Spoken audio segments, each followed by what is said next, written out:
worship him, exalt him.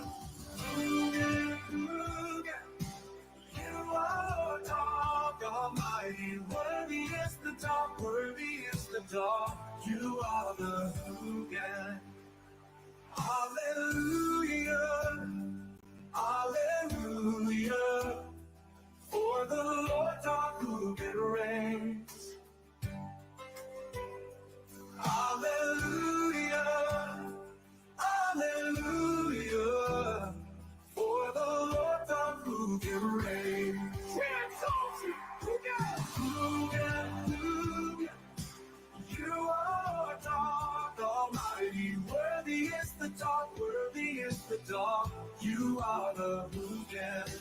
You are Lord God Almighty. Worthy is the dog, worthy is the dog.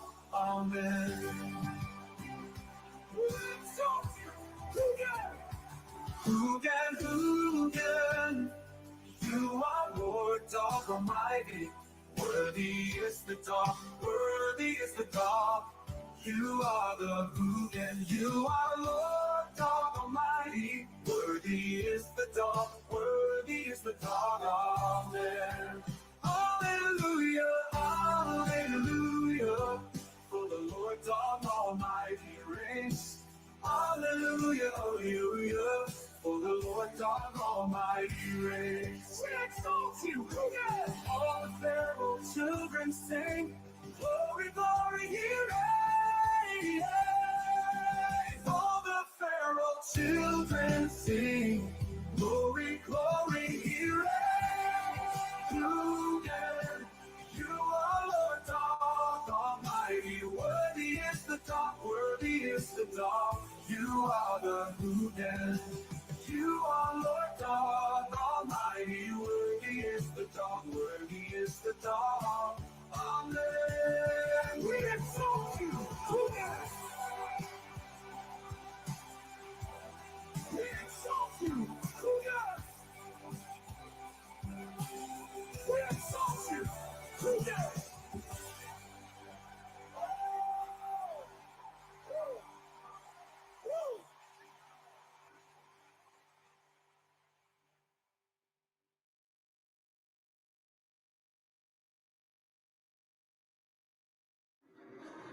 We fair children, lost and wild, Dad punishes us, each and every child. But we are feral children, we thrive on chaos. Dad may try to punish us, he will never tame us. Hell in the cell, hell in the cell. It's Dad's test of might. All kids will go in to fight. There is only one survivor. Bring a shiver, a screwdriver. Punishment is kinetic dance. Leotards moving in a trance. It's the feral children's penance, watching camel toes prance. My Auntie Deb is a whore. We are feral children, lost and wild. Dad punishes us, each and every child. But we are feral children, we thrive on chaos.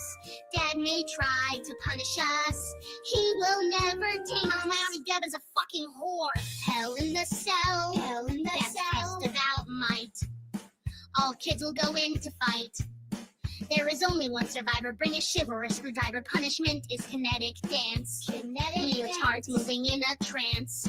It's the feral children's penance, watching camel toes prance. Mommy fucking Deb is a goddamn whore. But we are feral children, we thrive on chaos. Dad may try to punish us, he will never tame us. Hey kids, how are you doing? Let me pause this for a second. How are you doing? Listen, I have a lot to talk about today.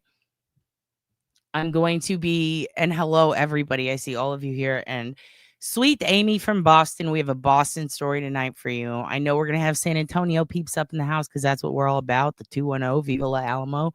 We're going to have a cool San Antonio story. Well, it's not cool. It kind of sucks. But we're going to have some decent news, I guess. I'm sure you've already heard about Suzanne Simpson and the situation. We've talked about it before, and her husband Brad. There was a murder charge, I'm sure you guys saw, but the affidavit was unsealed with all the info on what he did and why they arrested him and how his friend fucked around and found out. And I think it's very obvious there is a snitch in this situation, and thank goodness. We love snitches on this show. We love them. Why? Because snitches get stitches, but stitches come out and you heal. It's not a big deal. Just tell the truth. Just fucking help some people out, you know?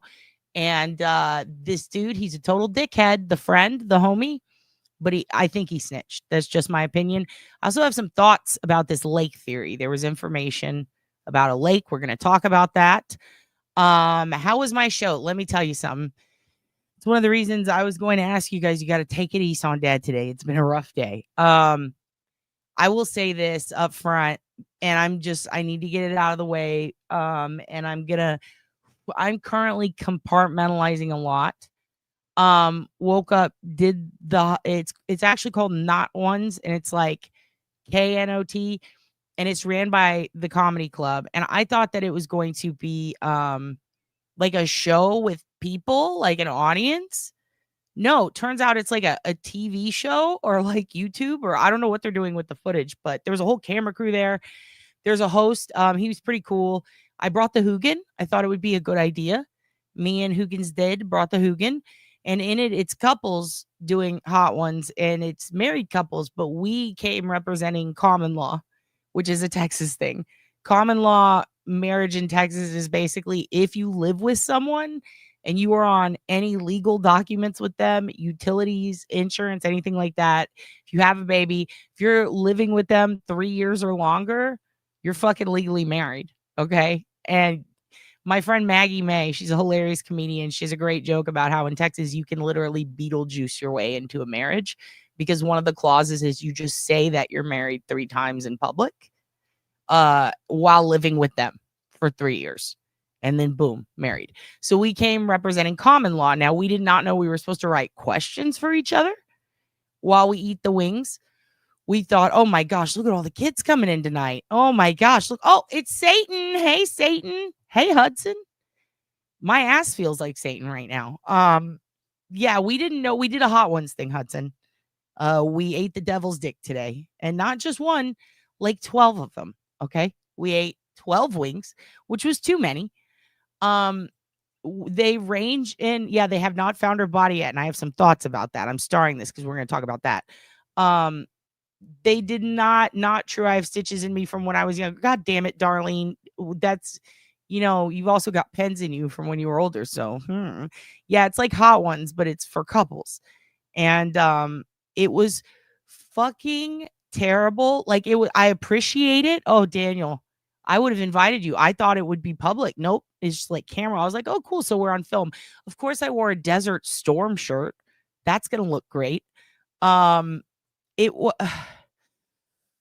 can't do peppers. I don't like hot sauce. I constantly have gastrointestinal issues. And I, of course, wanted to be big shit, big tits. Let's just do this. And I dived in. And let me tell you, the wings were cold because it took an hour to get all the production going. And I'm not complaining. It's just there were snafus with the lighting. Your dad's too pale and my hair is too dark. I blended into the background, which I thought was kind of hilarious. And then Dad's boyfriend just looked insane in the lighting. So they had to fix it. Now, I didn't care. I was like, let's get this over with while the wings are hot. Physically hot, Hello, Patricia. Let me tell you something. They were a little bit cooled and the milk was hot. And then they had these 2 bread rolls that had kind of hardened. And I guess this was for the heat. And I thought, well, Shirley, don't call me Shirley. This isn't going to be that bad. Oh my fucking God. We did Dave or Dan's atomic fuck you in the ass hot. The hottest shit on earth or whatever the hottest one is. We did a Pepper X one time. And I think the middle one had like the pepper X extract in it. So it got progressively hotter. TJ Miller's hot sauce, the emoji guy, the guy who in Vegas, I was telling you guys he was standing in front of me and flexing and learning about OSINT, but he was just like doing it. Like he was flexing his butt for Uncle Frank. I was taking pictures and I was like, TJ Miller is flexing his ass for you. Anyway, that dude from the Emoji Movie, he has a hot sauce. I figured it would be just a hot sauce. No, it is. I'm going to be coughing a lot. It is the worst. Yeah, it was atomic something. It was like Dave's atomic. So I don't know. Once we got to TJ's, that was second to last. And I said, why is it yellowish with red specks? Like that doesn't look good. I thought it would be a mango-y thing. Yeah, it was bad. It was the fucking worst. By the time we got to the fourth one, the first one was hot as shit. Then we had a truffle one and it smelled like mushrooms. And then on the wing, you just burn. It was like pure black pepper flavor, but coming out of your ears and eyes. Dade's boyfriend started sweating profusely. We started screaming, mocking Project 2025, which I was doing all day for you, Hudson, for you. And because of Uncle Frank and Aunt Deb, it's kind of an ongoing joke with all my friends. Look at how stupid this fucking shit is. So I was just ripping on Project 2025. He was explaining to me at one point, well, this might have been before. I just remember him talking about how South Park Mexican was in prison. And I was like, oh no, because I was just listening to Mexican radio and I felt bad. And then it just came down to a lot of personal questions. Like I tried to ask him what his most intrusive thought was. And all of a sudden that turned into, talking about juggalos. I don't know what, like we failed miserably. I mean, we did it, but like it was a lot of panicking, sweating, screaming, spitting, throwing wings. At one point he took the hottest one, the one that burned me in my chest. I legit thought I was having a heart attack. It was so hot. I was eyes watering everywhere. HOOGAN was screaming the whole time. First of all, don't bring a dog when you're filming something. We had to chase the HOOGAN. The HOOGAN got a wing at one point from my friend Rebecca, but the wing didn't have sauce on it. But he hasn't had chicken in a long time because we've got him on a strict diet due to allergies.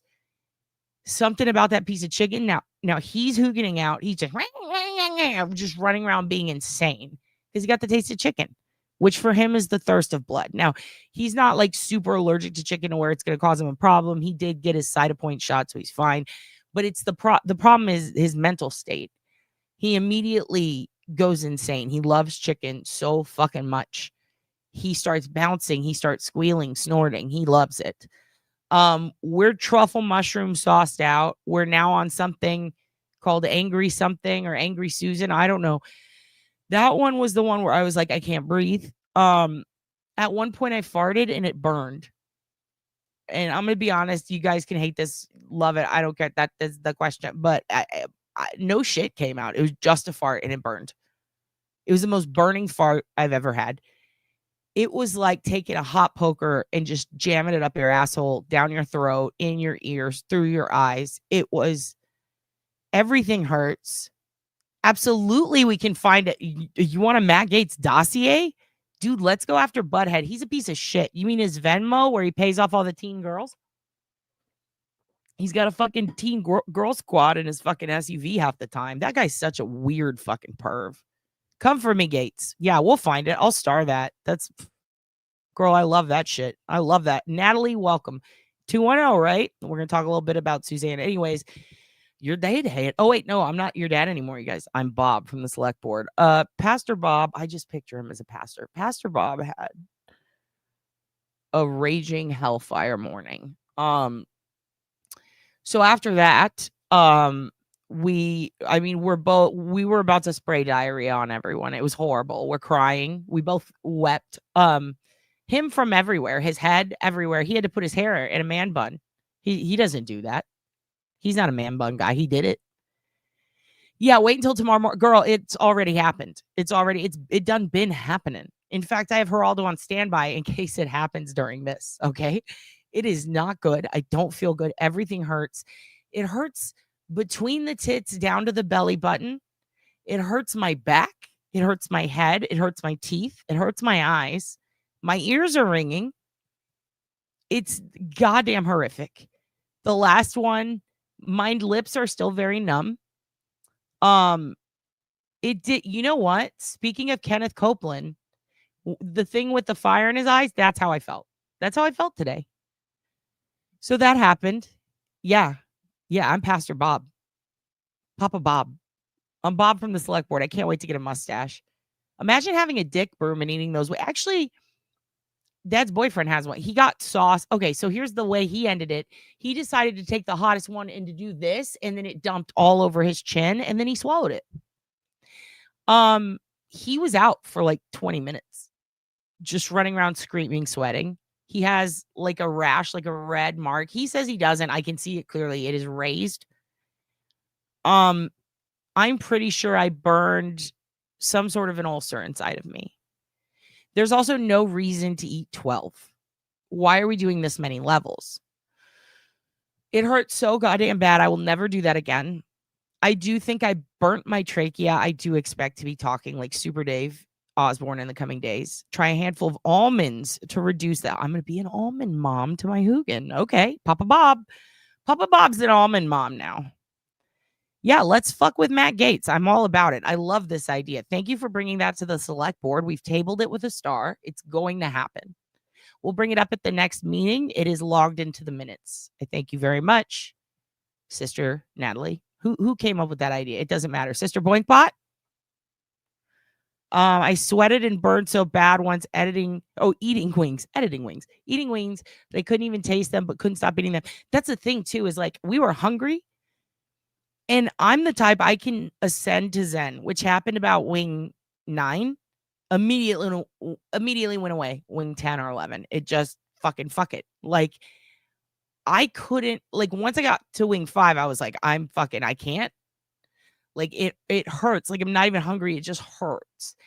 Once I got there, wing 8-ish, I was like, okay, I'm starting to ascend. I'm starting to disengage from my body. No, this is not a member only. Absolutely not. Fuck no. Not today.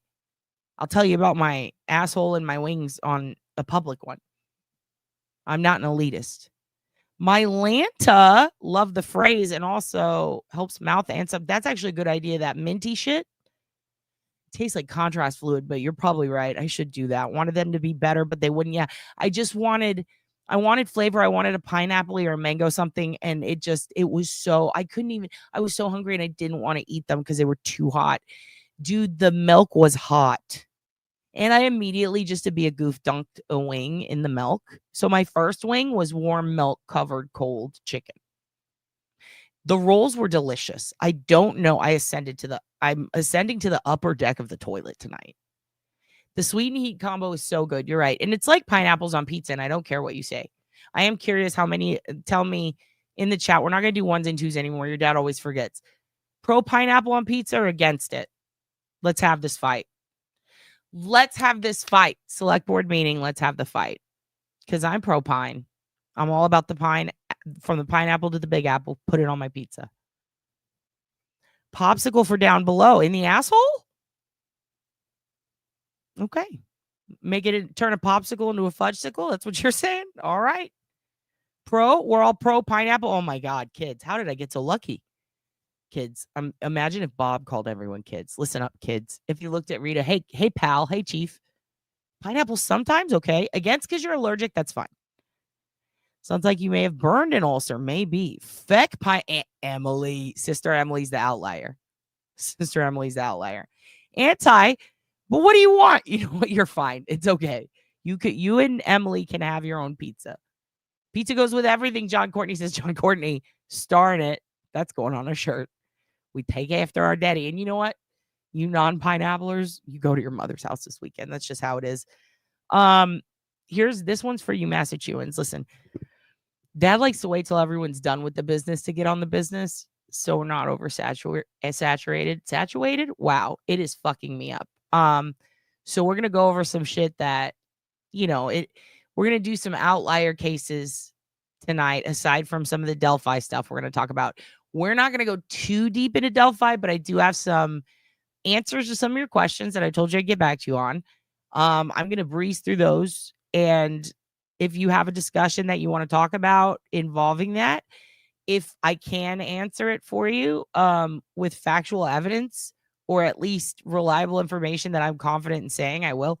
But if not, I'm going to start it, table it, and we're going to use it when we talk to Turbo again, which is going to be soon. She did a fantastic fucking live tonight. It was amazing. It was all on the Sarah Carball testimony, and then it turned into a Betsy Blair testimony. And oh my God, that is when I say I want deets, I got deets finally, because everybody else gave it a vague. And also, a lot of these people were biased. They're very like, Richard didn't do it. And they've just barely been on the case like a year. And it's like, get the fuck out of here. I want to see some hardcore people from fucking day one telling me every detail. I want to know I don't care what tie a fucker was wearing. Okay. I mean, I kind of do, but like, I appreciate that some people throw that in there. I know Andrea throws it in there. That's cool. I don't agree with her at all, but I do like that she adds important details, and she does have a thorough reading of her interpretation. But like, I want to see everything. I want to see I want to know who looked at who, what the tone was. Were they sassy? Were they not? Who guffawed? Like things like this. They did a live tonight. Turbo and one of her friends. I wish I knew his name. I'll go back and try to find it, but I'm gonna tag that below so you guys can watch, and maybe I pulled a snippet of it for us to look at so you can see what I'm talking about. So fucking thorough, and they're doing it witness by witness by witness, and it's not just Turbo's interpretation, it's other people. She's bringing others on who were in the courtroom.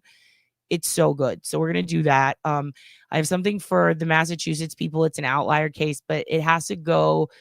I think that, okay, one of them has to do with Karen Reed, and then there was another case that I need to actually find to show you guys that it's a Massachusetts cold case that was solved with a partial print.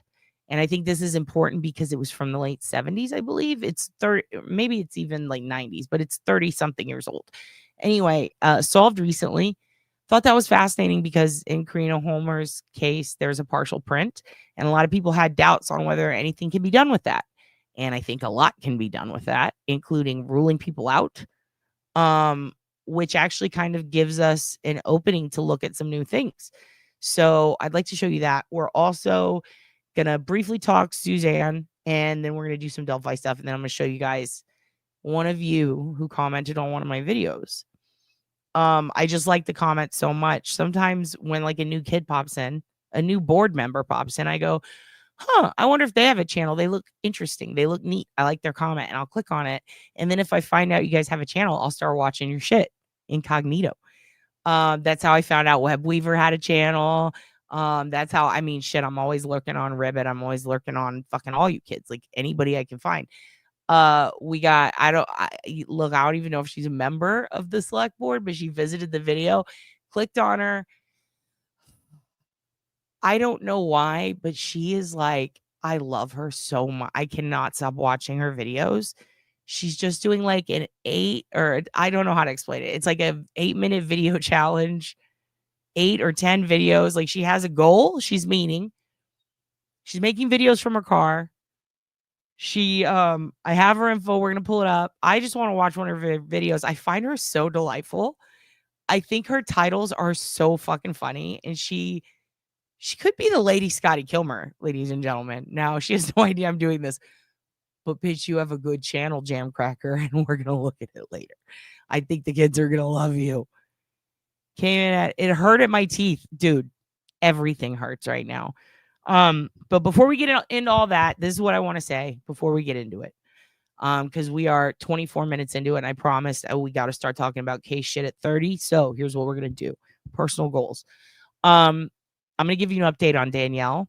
I'm going to make it quick. I kind of don't like if I don't answer questions about it in the chat, it's just because I can't. Like, I got to turn it off right now.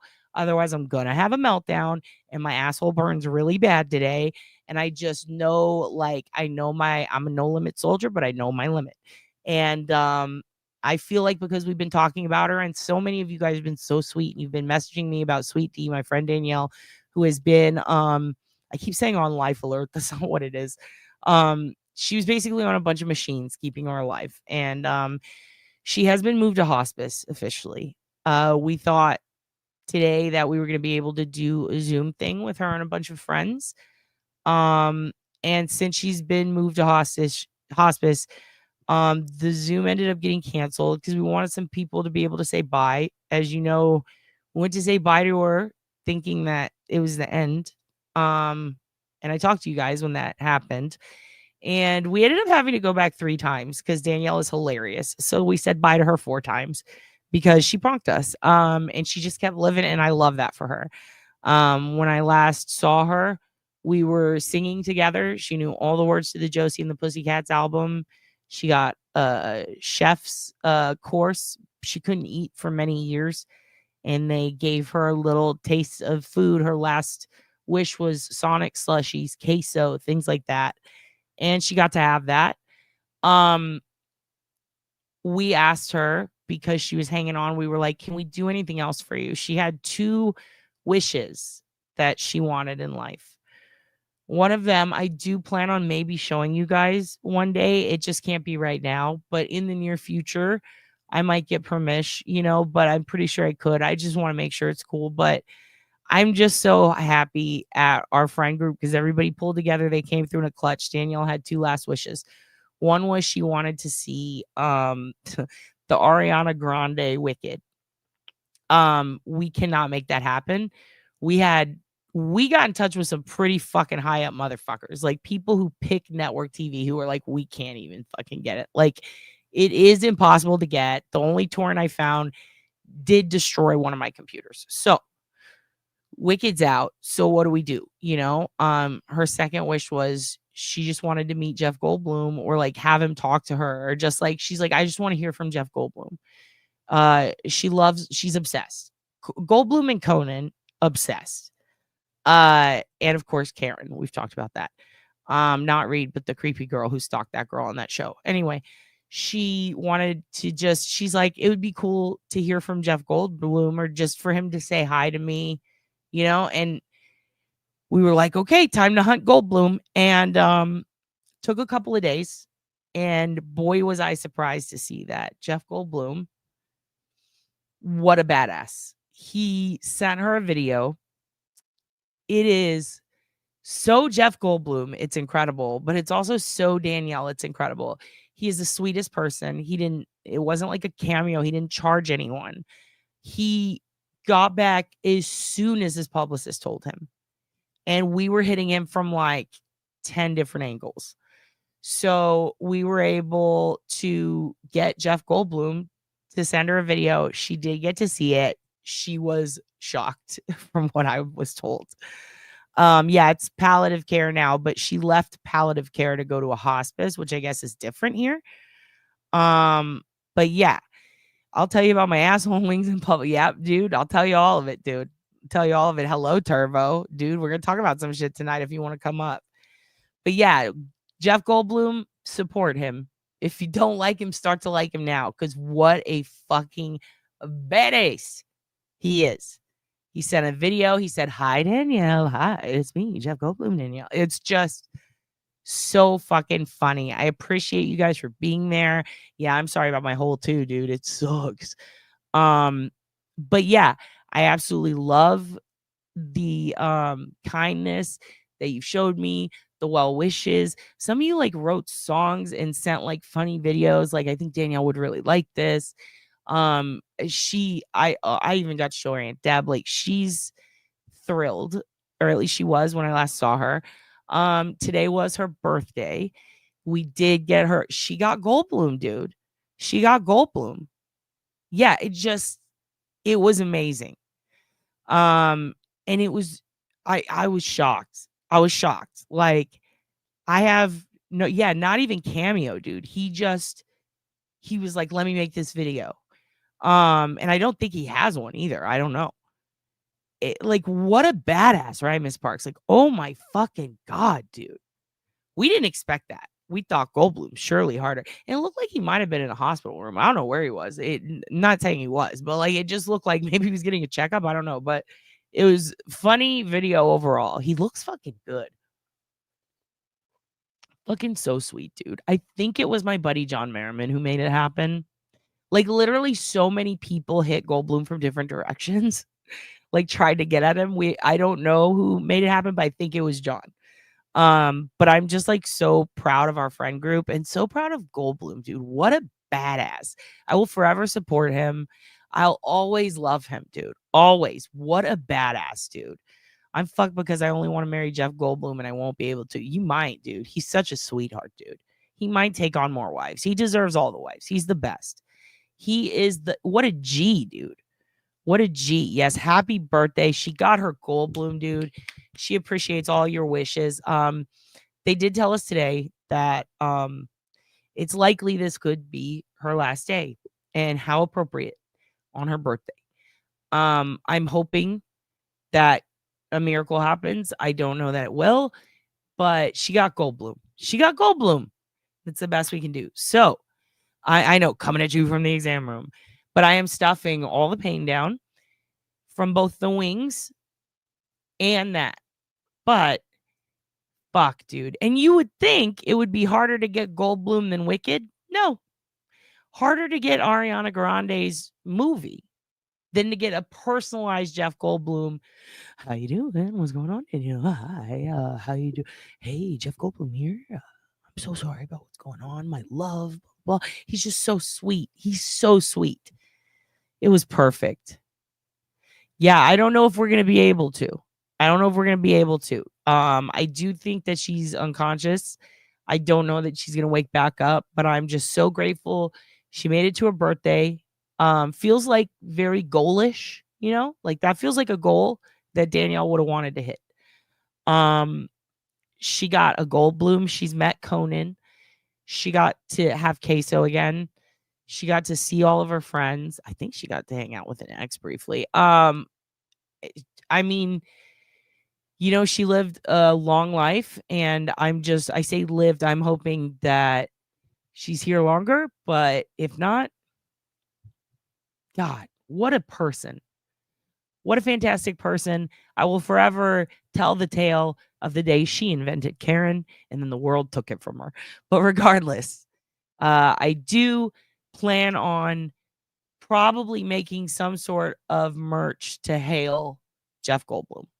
Just something to uphold the name of the Bloom, because he fucking rules, dude. Something like I fucking love, you know, the ones where it's like like moms get it and it's printed and it's like, I am a Christian, blah, blah, blah, fucking potato loving, fun grandma, and don't call me Mimi, and it's all different fonts. I'm thinking something like that, but all about how much fucking Jeff Goldblum rules. I don't know. I'm thinking about it. Anyway, let's get on with the show. I want to show you. Here's what I want to do. I want to show you this thing. It is about Massachusetts and about homicide investigations coming under particularly, I think, whoops, why did that happen? Okay, I put it back on feral children. God damn it. Here we go. I'm presuming, I don't know. Yeah, she's the best, dude. I'm presuming that this is because of Pupatrocta. And I mean, I know it is, but it's about basically what's the fallout of the Karen Reed trial. You know, what's going to happen if it turns out there is as much corruption as we damn well know there is, and there has been, historically speaking. And for those of you in Boston, I'm very curious what your take is on this, especially Amy in Boston. It seems like, I mean, really, there should have been an overhaul for the Birchmore detectives, and there might need to be. So all the Staunton cases that they handled, which, I mean, really, these overlap so much. It's kind of like Enrique, Birchmore, this case, hell, now, in my opinion, Karina Holmer. Like, there's a lot. Of course, Sean Ellis had his day, but like, look at those cops. Like, now that it's going so far back and it's case after case after case, fuck my boy Billy Tibbetts. I almost said fuck my boy. No, what about Billy Tibbetts? Free him? No, he fucking did it. But anyway, it is wild to me how much corruption we see in a lot of these places. And man, they're fucking brazen. What do you think's gonna happen? Let's go ahead and watch this together. I'm very curious. on your take. And thank you guys so much. And thank you for supporting me as I support her. I'm gonna be real with you. As soon as my paycheck comes, I'm probably gonna get a Danielle tattoo. I think I'm gonna get a Karen Joyce tattoo for my girl. I think I have to. Which is usually so, I feel like it's so cheesy. Like, this happened, I'm getting a tattoo, but like I'm at 40. I could just do that now. I can just get pumpkin spice fucking topping on my coffee, even though I don't like pumpkin, but I am kind of addicted to that weird flavor at Starbucks. I can tell people about my shits, you know? I can wear unflattering garments. I really don't care. Something happens at 40. I don't know. It's like, I guess your cervix falls out and then you get mad and you just start telling people your problems and your medical problems. And I guess I'm into that now. I guess that's me. And yeah, and another thing that is me is this side that you're saying. I am eating hot wings, you know, like I'm trying new things, you guys. So this is just how it is. It is what it is. You know, this is what happens. It's a New England thing. New England isn't real, Auntie Reed, don't you know? I'm going to show you guys this. So this is really kind of crazy. Like, when you really think about the scope of this, it's just going to bring up so many. Oh my God, they're going to have to uproot. Judge Beverly Cannoni is going to have to work overtime because she fucked up and let this dude, like, first of all, the prosecutors fucked up by prosecuting the case. Cannoni fucked up by acting like an asshole. And now all these judges who are sighing into their fucking microphones and making bad calls, they're going to have to just work double now. It's like when you don't do the work good the first time and you just have to redo it. This is what the entire police department and judicial system in Massachusetts is likely going to have to do. What do you think of that? Put your comments in the chat next to you. Let's go. The reason that we know so much about what happened in the Karen Reed investigation is because the feds stepped in. An author who researches homicides in the Bay State says the Karen Reed trial exposed something about state police she's suspected for years. She says across the Commonwealth, murder investigations are susceptible to badly trained officers, conflicts of interest, and a lack of oversight. She spoke with our Glenn Jones, and he has this report all new at 7. What is that? A memorable moment. Okay, no, this is definitely appropriate, but every time I watch one of these and they say Glenn Jones, I think Glenn Jones instead of Mike Jones, and it just makes me laugh. Anyway. What is that? A memorable moment. Those are the plastic cups with the coagulated blood. In a high-profile murder trial. Can you read what's on that bag? Stop and shop. It's one of many revelations from the Karen Reed case that led to endless chatter on social media, criticism from legal experts. The optics are terrible. For true crime writer Susan Zalkine, who investigates why things like red Solo cups happen in Massachusetts homicide cases, the Reed trial was a light bulb moment. We went through some of the police work from the Reed trial to get Zalkine's perspective. She says the Commonwealth's main obstacle is the lack of a centralized statewide major crimes unit with highly trained investigators like every other state in New England. The problem with how Massachusetts investigates homicide is that we use a localized approach. In Massachusetts, the law says the DA designates who investigates homicides. Save for a handful of big cities, 14 counties are consolidated into 11 state police detective units, embedded locally with district attorneys' offices. While state police say this organizational approach gives troopers fast crime scene response time, Zalkine says she hasn't seen the same structure anywhere else and calls it ripe with conflicts. That is a clear example of protect your own culture. She says the Bay State way is why Boston cop Brian Albert was in question for days by troopers, even though the victim, John O'Keefe, another Boston cop, was found incapacitated on his front lawn. You have Michael Proctor saying that the reason he didn't go into Brian Albert. Pierre, you got your hood pierced? Your car? You got your car hood? You got your car hood pierced? Or are you talking about your hoodie hood? Holy shit, did it hurt? That's such a dumb question, but seriously, did it hurt when you got your pussy pierced? Oh my God. It just feels like, no, I don't know, dude. I don't know about that. You had to take it out? Yeah. Yep. That's what happens. Albert's home was because he was a Boston cop. That you wrote, nope, the homeowner's not going to get any because he's a cop, right? That's not what I meant by that. Everybody knows everybody. Darlene, right?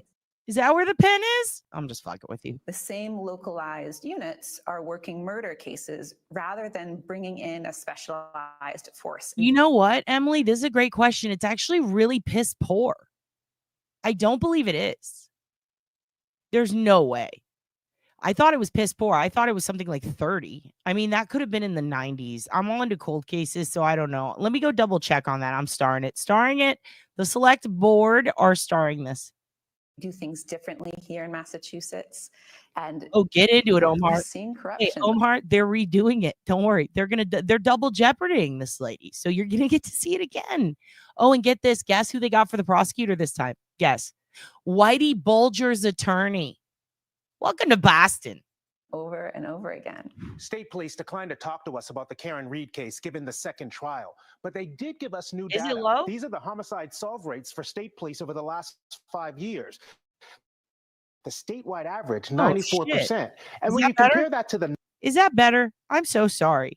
Fuck me. Fuck me running. We'll go back. Sorry. I didn't realize how low it was. That's my bad, everyone.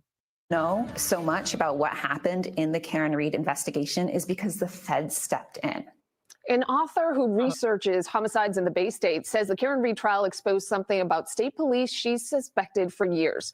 She says across the Commonwealth, murder investigations are susceptible to badly trained officers, conflicts of interest, and a lack of oversight. She spoke with our Glenn Jones, and he has this report all new at 7. What is that? A memorable moment Those are the plastic cups with the coagulated blood. in a high-profile murder trial. Can you read what's on that bag? Stop and shop. It's one of many revelations from the Karen Reed case that led to endless chatter on social media, criticism from legal experts. The optics are terrible. For true crime writer Susan Zalkine, who investigates why things like red Solo cups happen in Massachusetts homicide cases, the Reed trial was a light bulb moment. We went through some of the police work from the Reed trial to get Zalkine's perspective. She says No way. They said it on here. I must have missed it. I bet they're about to say it again, aren't they? Okay, I'm going to pay attention this time. I was talking. There's no way it's 94%. That's absolutely impossible. The murder rate in all of Massachusetts? Shut the fuck up. They have so many okay, I'm going to look that up. I wonder if they were misquoting. There's no fucking way, right? I mean, Joe LaKenda is one of the best on earth, and that motherfucker's at what, 94, 97? Commonwealth's main obstacle is the lack of a centralized statewide major crimes unit with highly trained investigators like every other state in New England. The problem with how Massachusetts investigates homicide is that we use a localized approach. In Massachusetts, the law says the DA designates who investigates homicides. Save for a handful of big cities, 14 counties are consolidated into 11 state police detective units, embedded locally with district attorneys' offices. While state police say this organizational approach gives troopers fast crime scene response time, Zalkine says she hasn't seen the same structure anywhere else and calls it ripe with conflicts. That is a clear example of protect your own culture. She says the Bay State way is why Boston cop Brian Albert was in question for days by troopers, even though the victim, John O'Keefe, another Boston cop, was found incapacitated on his front lawn. You have Michael Proctor saying that the reason he didn't go into Brian Albert's home was because he was a Boston cop. That you wrote, nope, the homeowner's not going to get any because he's a cop, right? That's not what I meant by that. Everybody knows everybody, right? The same localized units are working murder cases rather than bringing in a specialized force. We do things differently here in Massachusetts, and we're seeing corruption over and over again. State police. Listen, kids, anytime you hear someone say, we do things a bit different around these parts, that's not fucking good. That's not a good thing. At least when it comes to homicides. No fucking way. Okay, okay, this actually makes sense. These two make sense because this was the pandemic. It was kind of easy to solve homicides during the pandemic historically because, you know, they were usually in a house together.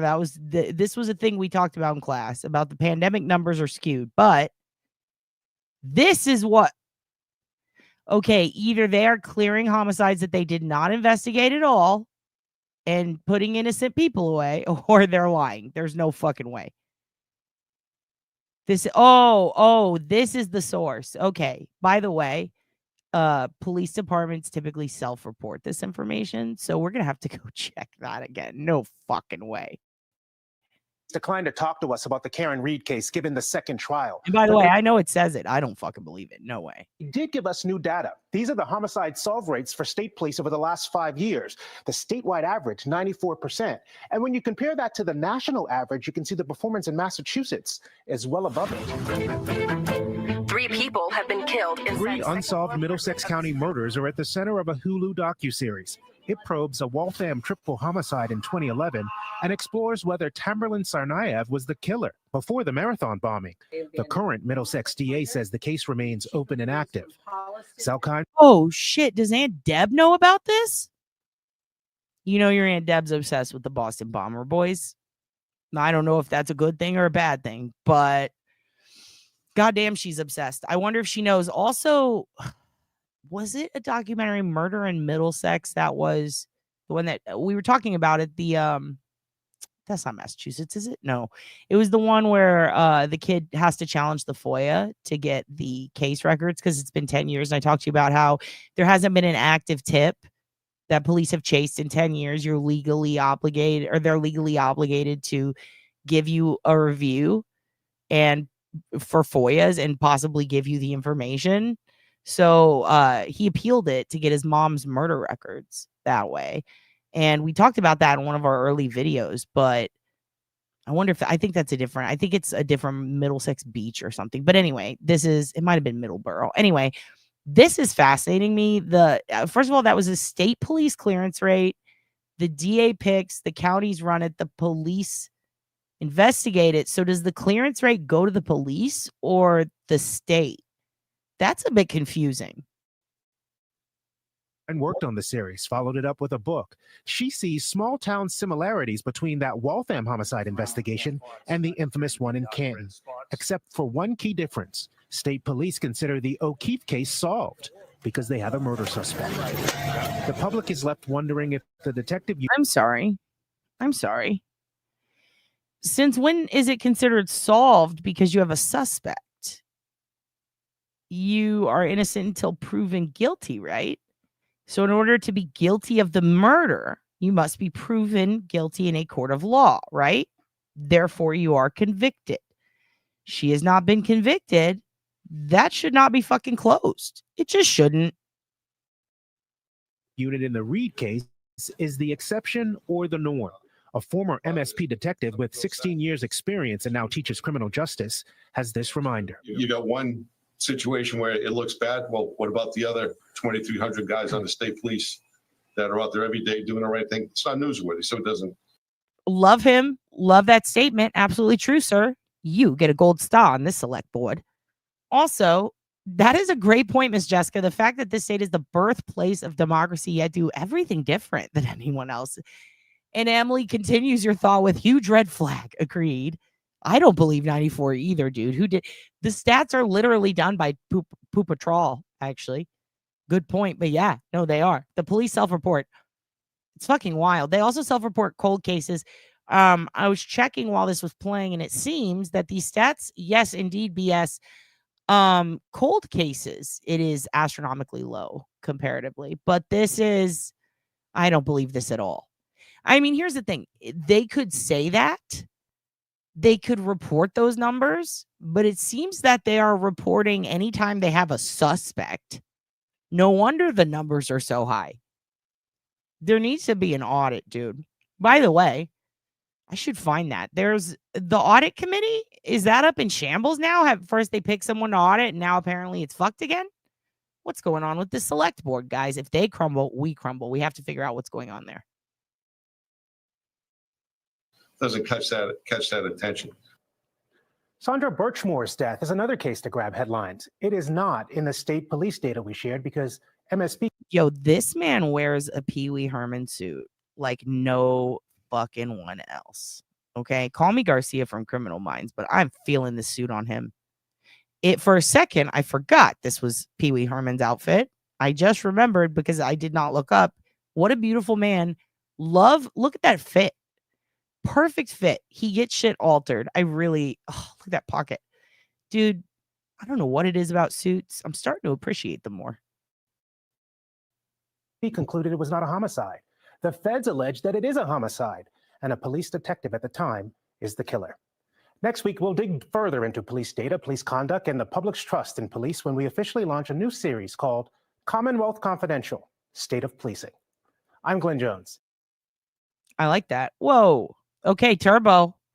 Turbo, you're here. Do you want to come on? Because I was going to show them this. I was going to show them a little snippet from your video, which I really like. By the way, Turbo's here right now, you guys. I told you guys I'm going to put the shine on Turbo all week. You guys got to go follow her. I saw someone in here I haven't seen before say, Turbo is my bitch. Turbo is the one I go to for info. I'm endorsing Turbo at the select board meeting. I think Turbo should audit the committee. Whatever this is. Turbo should audit the cult because she did a great job. That's not off the rack. What do you mean? Off the rack? The outfit? Hold on. Let me pop this up. So I'm going to show you what do we got here. That was a long one. This is the one.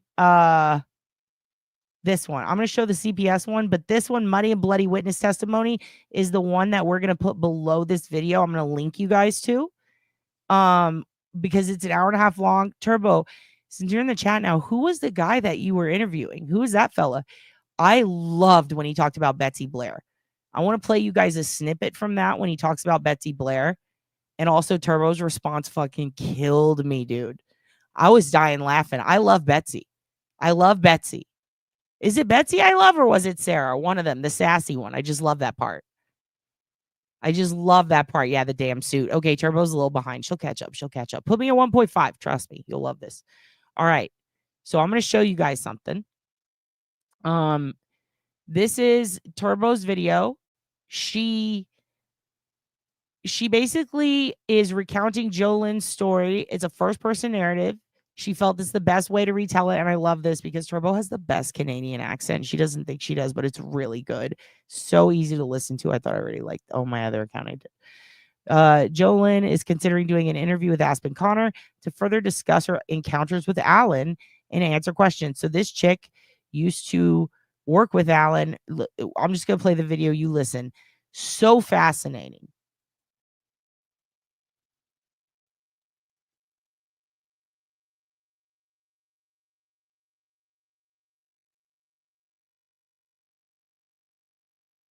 What the fuck happened? Oops. I pulled it down. Hold on. I'm putting it back up. Here we go.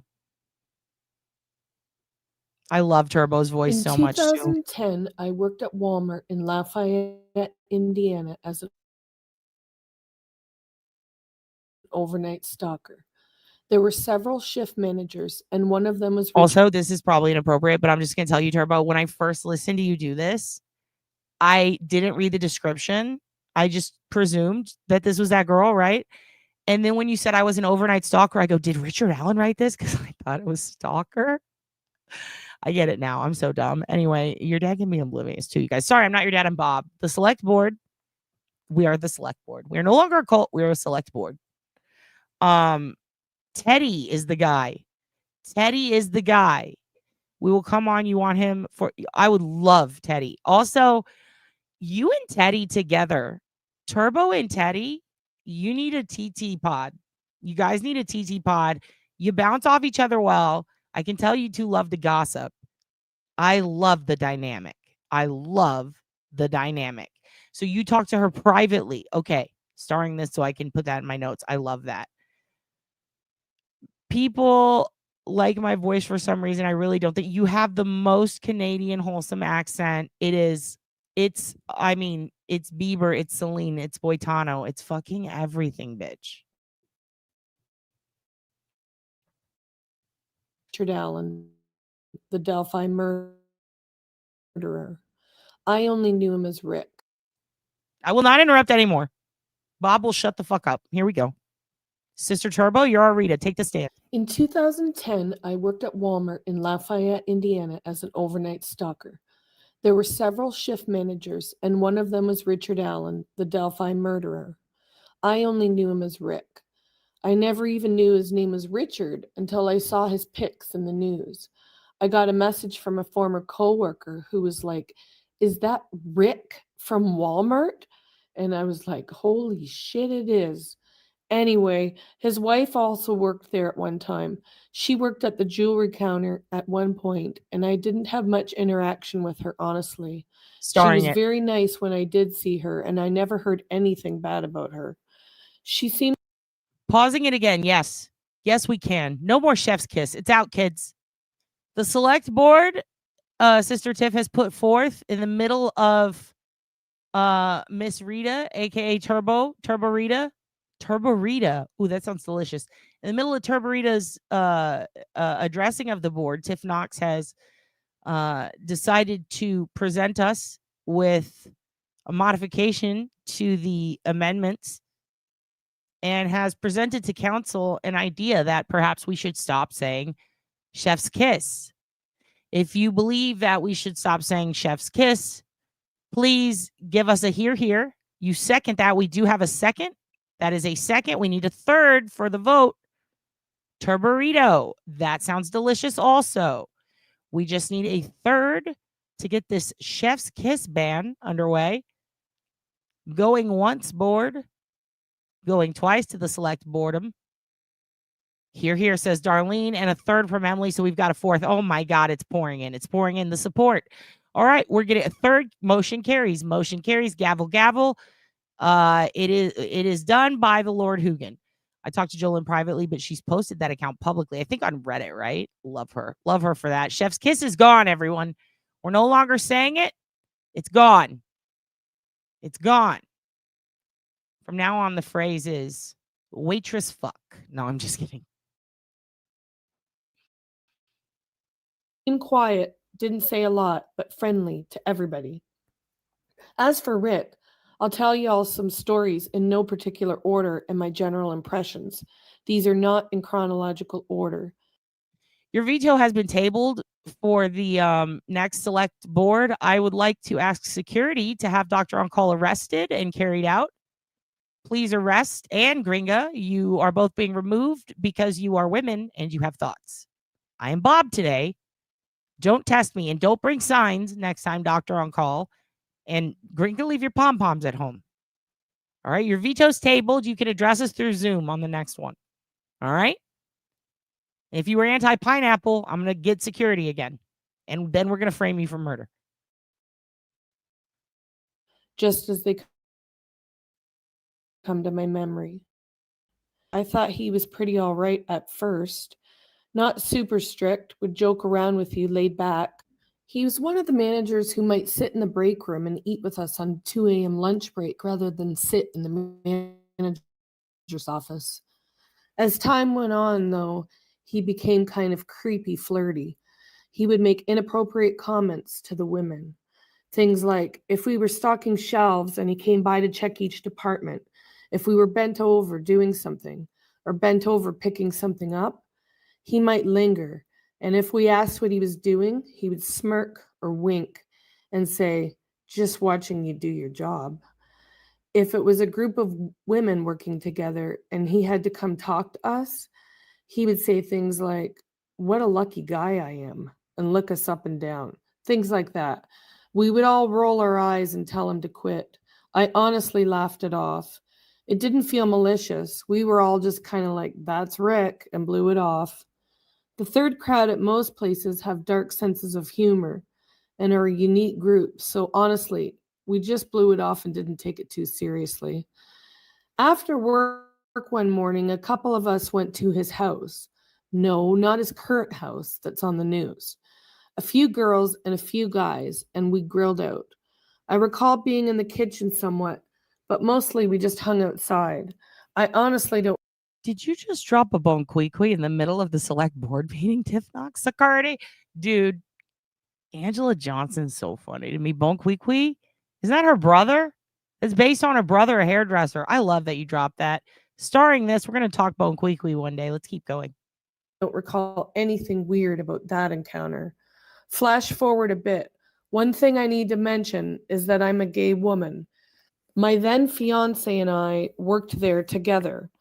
Over time, Rick kept making the random flirty comments, but we noticed he was making them to us more often. Then he started saying things like, "Have you guys ever had a threesome? I bet guys are always asking you guys for one." Or, "I bet all your guy friends would give anything to hook up with you girls." I wasn't offended necessarily, but was just like, wow, this guy is creepy. One night we went to Burger King to get lunch, and we were picking up orders for several coworkers. They had all written down their orders and give us their money. Rick insists on going with us. He said, "There's no way you guys can carry all that food and drink. I'll help you and make sure they get the orders right." We were like, whatever, dude. He insists on driving his car. We go to the Burger King, which is like a 2-minute drive from Walmart. I don't remember what he asked us or talked about. I just remember feeling like he was a creep and I didn't want to be in that car. At one point, we were complaining that the orders were taking so long. And he's like, "If you're late from lunch, don't worry. I'll make sure they don't count it against you. We can be gone as long as we want." And he winked. We both were like, "Get me out of here." We must have had a weird expression because he said, "What? You don't like..." I have to pause for a second because even though I've heard this before on Turbo's channel, I like to take notes. And I'm going over my notes for this, and I realized I didn't even put this. And it just occurred to me now, and I feel so stupid because it's so obvious in my opinion. I mean, I don't know. It feels obvious, but like, this is the second account that I've heard of him creeping out 2 females at once or making a comment to a threesome. I think when people say, how can one guy control 2 girls? We've already discussed, the gun element, the vulnerability element. But the idea that he seemed to have a potential, in my opinion, and that not just because of this, but because of some, I wouldn't say signatures, but some hallmarks left at the crime scene and stuff that was in trial. And we're going to talk about this later because we're going to do a whole episode where I'm going to go over some of the profiling markers that can be pulled from Richard Allen's testimony, personality, psyche, evals, and history, including statements from those that knew him that can be confirmed. And I'd like to show you some literature, some research from Dr. Ann, John Douglas, Wrestler, discussing some of those things. Some of them are technically signatures, but I think that one big, you know how Keegan was into girls' stomachs? People have things like that aren't, you could call it a kink, a fetish, whatever. But the threesome one very much aligns with a dependent personality in some of the research that I was able to find. And I find that very fascinating because the doctor said he had a dependent personality disorder. Now, I just think it's interesting that crime scene profiling and criminal profiling can now be done on this case. And it can probably be done. I mean, it will be done much further comparatively. It's going to be studied in, I'm sure, in crime scene classes in the future. I mean, we had mass shootings that had just happened 2 years ago in ours. They're constantly updating it. And I think that there are going to be some things that kind of pump up some of the things we already know about behavioral psych and how it aligns with specific crime scenes, signatures, tells, and how it also aligns with the actual person, the perpetrator. So it's not just the scene that can be profiled, also the perp, obviously. Profiling the perp is probably the most common, but crime scene analysis goes hand in hand with that once you have the perp. Tony Klein's with stomachs also. Interesting, right? And there are therapists who will say, or not therapists, I should say analysts who will say, it stems from trauma, but it's also fetish fascination. It's a bunch of things. A repetitive fascination or any sort of pattern that has to do with 3 ways can go to various categories, I would say, of offenders, or at least precedent that involves profiling of both crime scenes and the person. There's a lot to back up the reason why some killers go in twos. With the sexual element of this crime, i.e. him intending, and because remember, we're talking about Richard specifically. He stated he intended to molest the girls. He brought up the molestation fantasies, but something about having two girls in the car and him being overtly sexual towards them, I find very odd, but also on par. I find it odd because it's like, it's odd to me that it got overlooked. I would have loved to see a criminal profiler discuss this encounter and bring her to the stand even to testify. But I understand that, you know, circumstantially, it might not have even really done much to bolster the case. I do think the prosecution did have a strong one. How they executed it in the order, in the way that it was presented to the public is piss poor. I'm starting to think the trial was actually a little more fair than I thought before. After more comes out, especially from you, Turbo, thank fucking God you were there, dude. Yeah, Walmart's gonna have some serious issues for sure.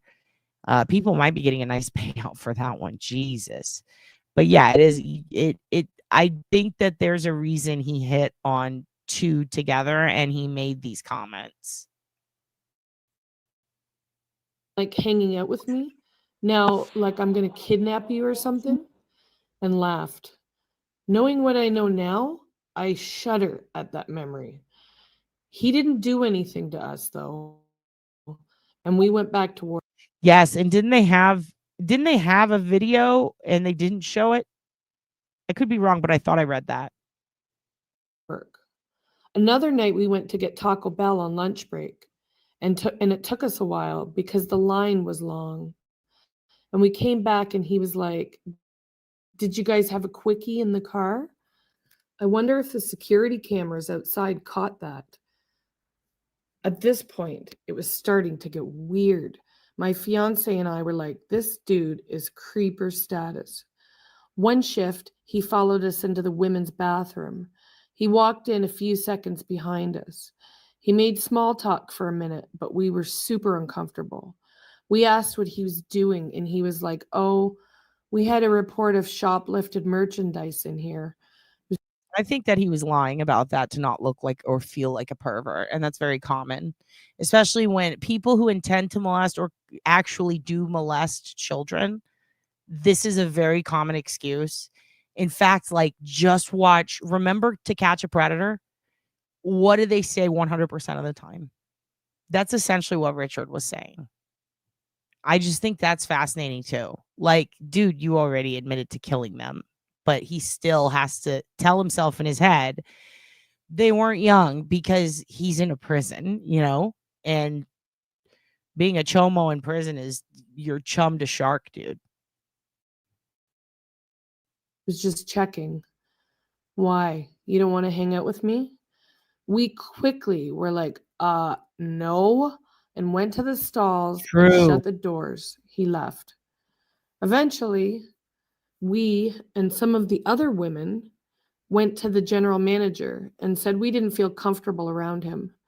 It honestly was hard because... Oh, yes, we do. We cannot forget spork up the ass, dude. He put a spork up his ass. And here's another thing, like, he was eating shit and then saying that he was faking being crazy and then slowly going into psychosis. And yeah, he did confess a lot while marching around. But like, really, these are statements that were recorded of him in his cell or by his therapist. But before that, before he hit psychosis, he was already confessing. His psychosis started the day after the phone call where his wife refused to believe him, told him that he didn't do it and to stop telling her shit like that. And then his mom rejected it. So it's like now he's going crazy because he finally, in his eyes, found God and decided it's time to come clean. He wanted to unburden himself, and no one would take that burden. For someone with a dependency disorder, this is a huge fucking red flag. All they want to do is please their fucking spouse or whoever it is they're buttering up to. We also have some research we're going to talk about where people with the same psych issues that Richard had experiences that are noted, and there's case records on it, where they, for example, were on a date or with someone. In one case, it was someone who was stalking, but the girl didn't know that, and she went on a date with him. And essentially, these people, they all have something very similar in common, and it is that when this person, aka the perp with this dependency disorder, when they approach them seeking validation for anything and that person does not give it in the way that it's expected, they will then commonly rage or lash out. And this is a story given over and over again for so many cases where somebody goes out and they do something really fucking crazy, but they have like a loving wife and a family. Like, this is pretty common. And yeah, Dr. John said the same thing, but he said it way fucking better, I think. But yeah, there's a lot of research on that, and I was very surprised. Yeah, he's sticking all kinds of stuff up his ass. The creeps like this, then try. Yeah, me too. Me too. Read whatever you want at the library and drag. Just don't fucking put a sport can in your ass and tell me it's raining. You know what I mean? What's the purpose of piercing your hood? I got my belly button pierced at 40, but truly, what's the purpose of a hood piercing? Well, for some people, Deanna, it is punishment, but they like that. For other people, I guess it stimulates it or stimulates the nerves. I don't know. It just, woo. I mean, I don't know. I might rather have hot sauce at that point. What Dr. Exactly. You're right, Kat. He tried to say he thought Libby and Abby were 18. He's just like Russell Williams in that regard. Yeah. Yeah. And then Russell Williams had Marie Franz Cuomo. He had older women and younger women. He was satisfied with his treatment of the older women, but the younger ones, that's where he had to clarify, right? It's fascinating. Like, it's okay to admit that he killed them, but not that is exactly. It's so wild. To them, it's like, I don't care if you think I'm a murderer, just don't think I'm a pervert. Bundy had the same thing. He hated the idea that people thought he went back and touched the bodies or did sexual things to the bodies afterwards or dressed them up or revisited them. He hated that. And he also was terrified anyone would think he was gay. Same with Israel Keys. Guess what? There's evidence that they were doing stuff with the same sex, and they were also both doing things with the dead bodies. And if any investigator questioned that or brought it up, he would lose his shit or shut down interviews. It wasn't until the very end, right before he died, that he confessed some of that to his lawyer and when prodded by Ann Rule. But it's so fascinating. You can think I killed someone, but don't you dare call me a pervert. Wow, dude. Wow.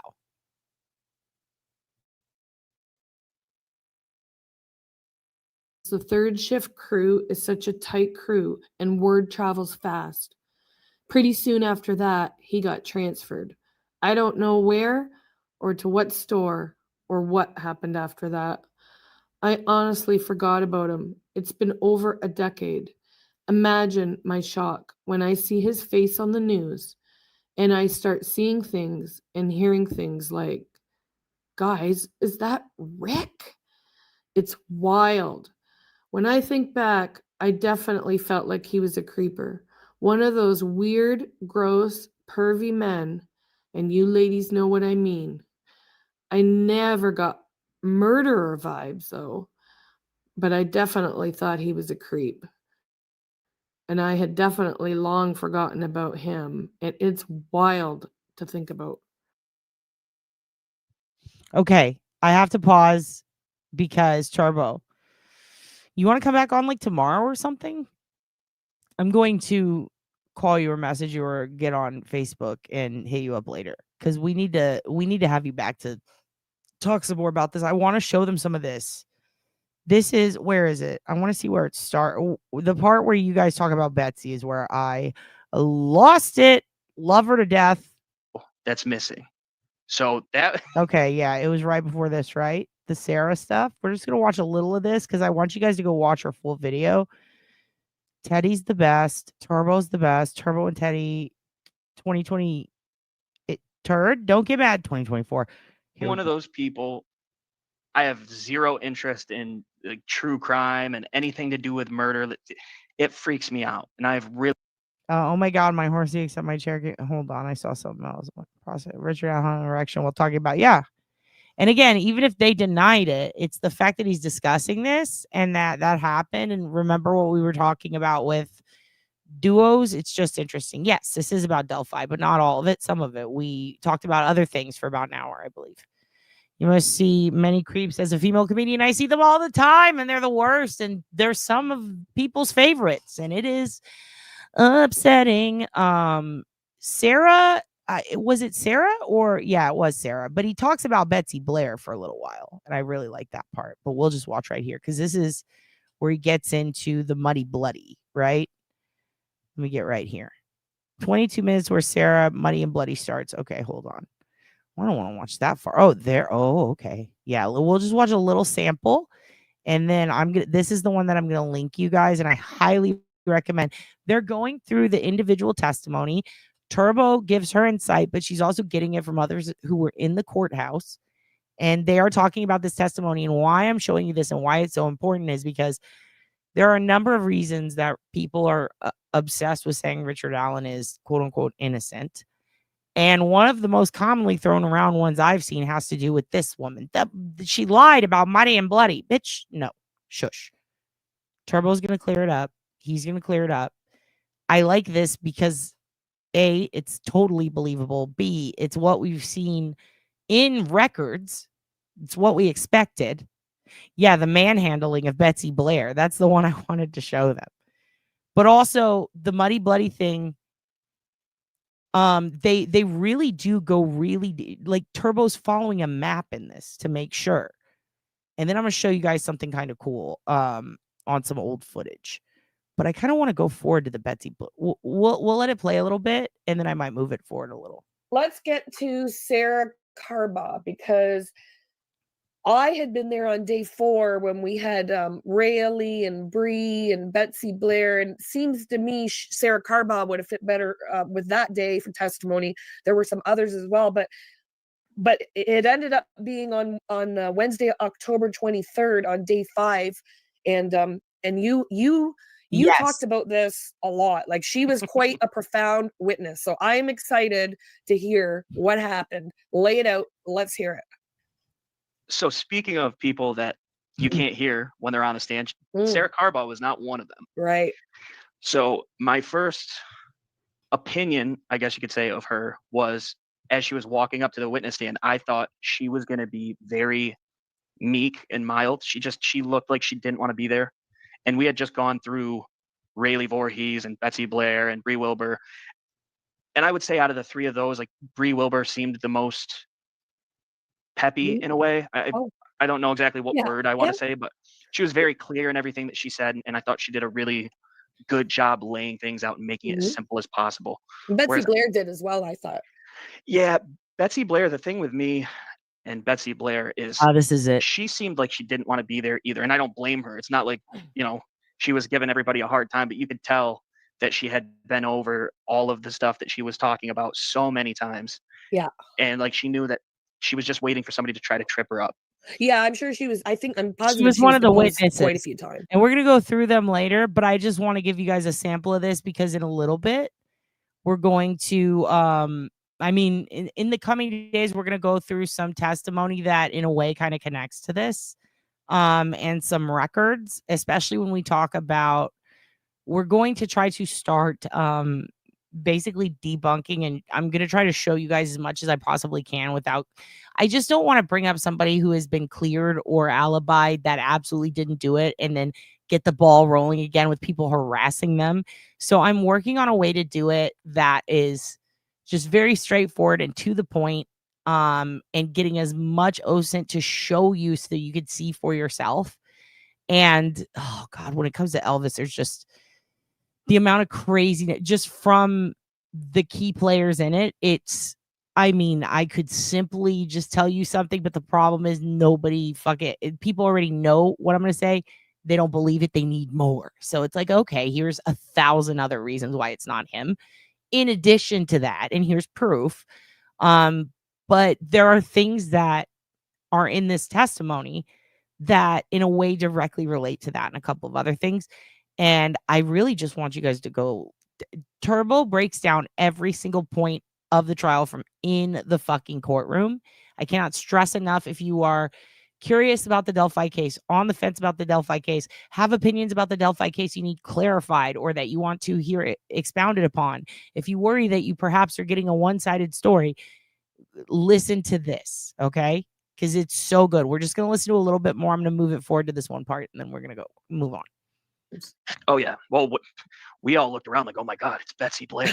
And she had pain when she Check came in. that down the hill. Oh, did she? I didn't even notice that. She did, yeah. Yep. Yeah. So, yeah, this I was... thought she was great, actually. I thought Betsy Blair's testimony was great. But we'll cover that in another day. I want to hear about Sarah Carball. So how old was she, approximately? So the very first thing that I wrote was, she looks young. And I said mid-40s just to give like a conservative estimate. You know, I didn't want to say too young. I didn't want to say too old. But I always put her and Betsy Blair together as far as the testimonies went. So I was expecting a much older person. And, okay, yeah. She, long blonde hair.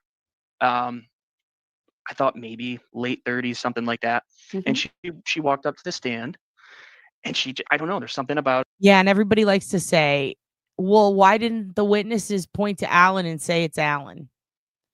And I think that what y'all are saying, this includes Betsy, Sarah, like different people, And with Sarah, it's also the muddy, bloody thing. I think that you give such a good fucking breakdown of it that I don't understand how anyone can question it. And it's direct notes from the trial. Betsy Blair, Platform 1, is going to be a little more integral probably than Sarah Carball to what I'm going to show, in my opinion. But I just love this. Like, I think people need to know. They need to know these details that you guys give that are just so fucking like, yes, dude, thank you. This sounds legit. It doesn't sound like BS to me. Let's keep going a little bit more. Like, she just looked like she did not want to be there. So I went, all right, here we go. She's going to be like an in and out, and that's going to be it. And then she started talking, and I was like, holy shit. Like right off the bat?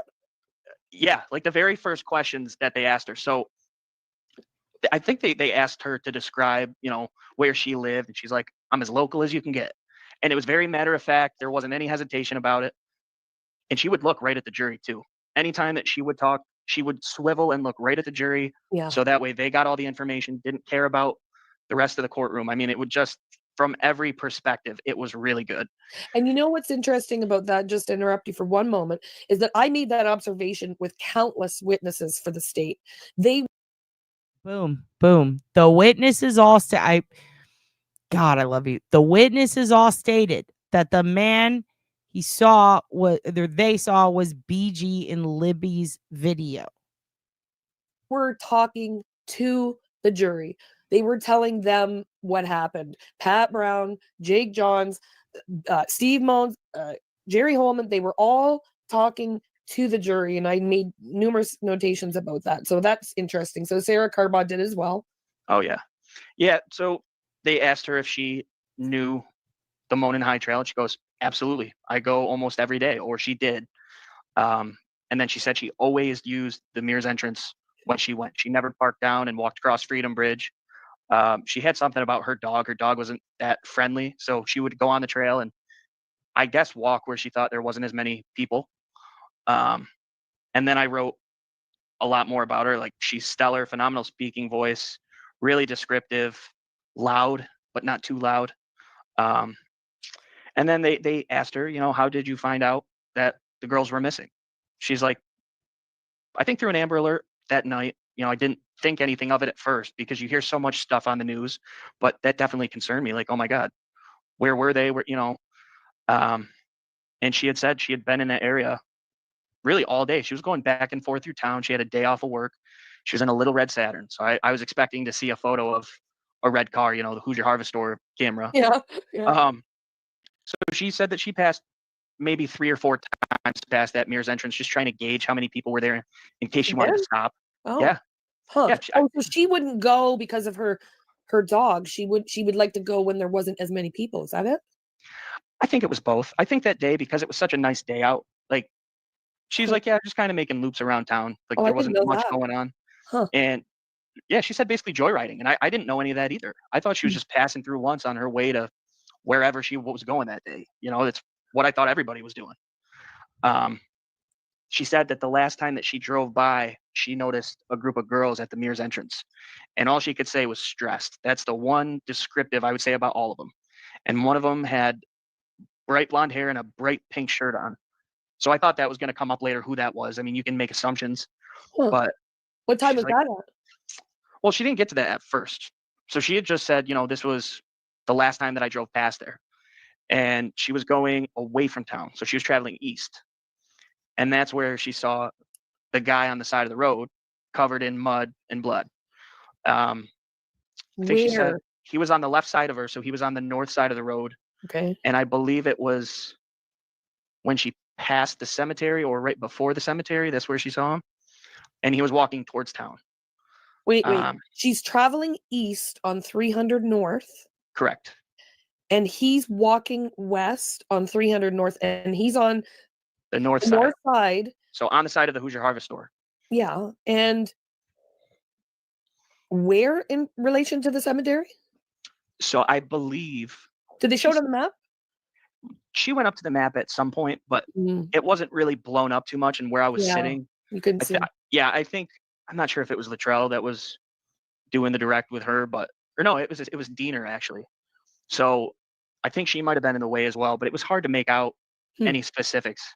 But yeah, she said that she noticed the cemetery.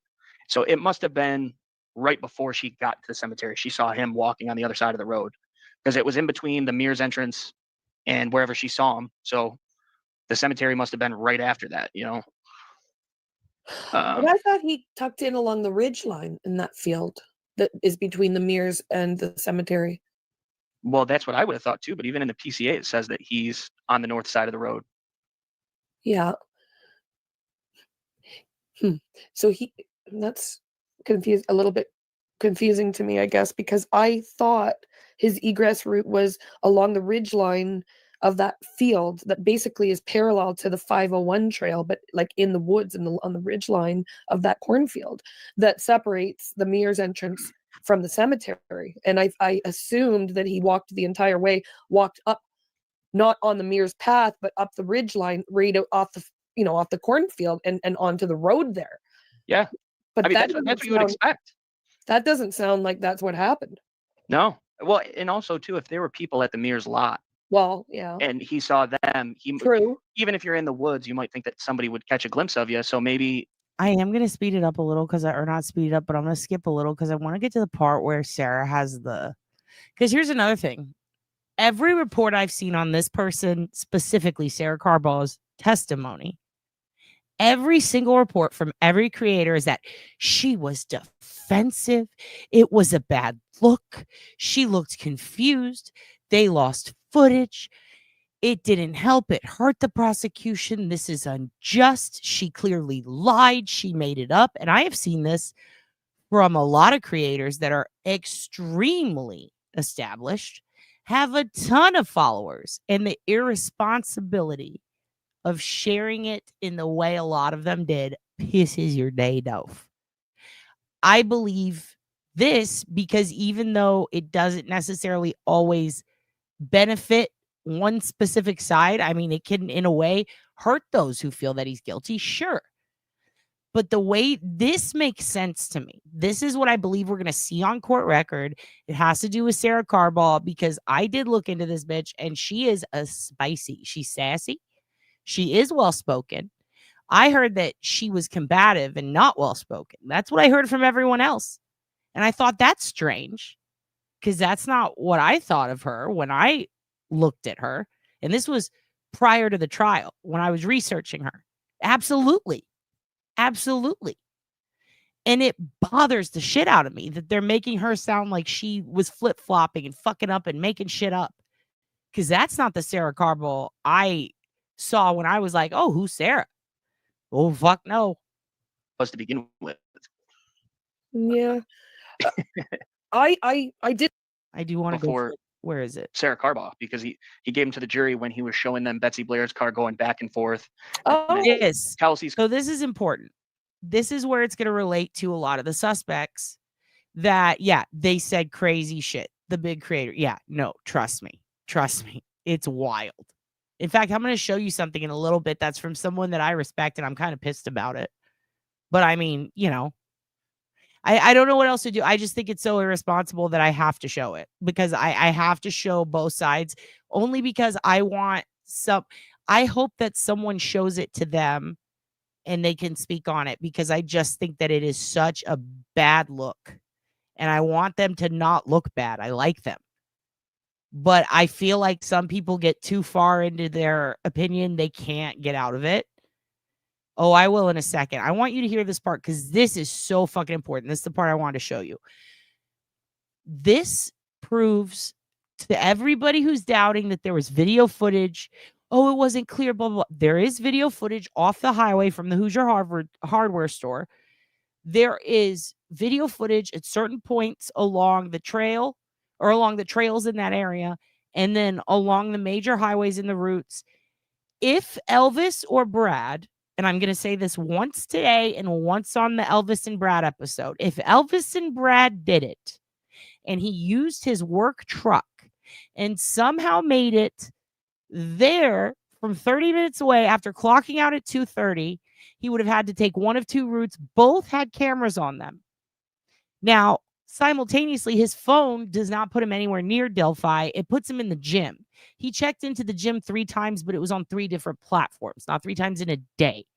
And I'm so sick of seeing people report this like he could even possibly be a suspect. If you don't think for a second that Elvis's homie, who said they were at the hospital when Elvis was at home because he got the dates mixed up and because it was a whole year later, if you don't think that bullshit and the whole story of, oh, I went and picked him up, and then according to the investigators, Click, and all these other dudes, oh, he could have possibly, everyone on the task force, he could have possibly, you know, made it all the way to Delphi and back, and then somehow checked in on the, and then his son looking like the second sketch is completely ridiculous. They look nothing alike whatsoever. Don't you think one of these cameras would have caught it? Why, yes, it would have. They would have. That's how they caught people on it that they're about to talk about. I don't want to spoil it, but I find it interesting that something very verifiable through video evidence is absolutely available to the police, which is one of the many things they likely use to rule out these people. They have scanners that scan your license plates, for fuck's sake. If there was any chance, any opportunity for them to travel in any of the allotted vehicles, because Elvis didn't have one, he had a shitty lawnmower and it was broken down. He was very proud of it. He's also legally, mentally R-worded, literally the age of a 7-year-old is his brain. So he can't drive. Okay, that hasn't stopped him in the past from jacking people's cars, like his sisters. By the way, him and Joyce, yes, she's a Joyce, and his sister, that's a whole fucking thing. We're going to get into it, but we don't have to, because the fact of the matter is, if any of these dudes were traveling the route that the conspiracy theorists, because that's what I call them, say he would have had to travel, done. The police clearly have video. They would know, fuckers. They brought them in, not you guys, but the fuckers who want to doubt me. They brought them in to question them. Oh, I have a picture of Brad. He looks nothing like Bridge Guy. Nothing like Bridge Guy back then. He had a huge fucking beard. He was really fat. Anyway, these motherfuckers want to come out here saying, okay, what about this route? What about the OD? First of all, it all relies on Elvis and Brad connecting. The account that everyone claimed was Brad's secret account. No, it was actually a Delphi creator from back then who passed away. And I'm not going to say their name, but they were someone beloved, and I was just as surprised as anyone would be finding this out. But they passed away, so I'm not going to talk about that anymore. Let's just say that's not Brad's account. We're going to talk about this later. What's important is there is video from the Hoosier Harvest Hardware, whatever you say, store, putting it right on that route So trust me, when they interviewed and interrogated them and were trying to build a case on them, if they thought that that is a place that they could pull video footage, which they clearly did, if they were there, don't you think that would have been in the Frank stocks? No, it wasn't, because it's bullshit. So let's listen to this. The black Ford Focus, I saw the first 6 that he had. It was actually the day before Sarah Carbaugh, because he gave them to the jury when he was showing them Betsy Blair's car going back and forth, and then Kelsey's car going through, and who was the other one? Oh, I'm sorry. What's that? Kelsey German's car? So you mean you see her go, drop the girls off, and leave? Yeah, who's your harvest store? I have a hard time saying that. So everyone's saying Kelsey did it? Fuck off.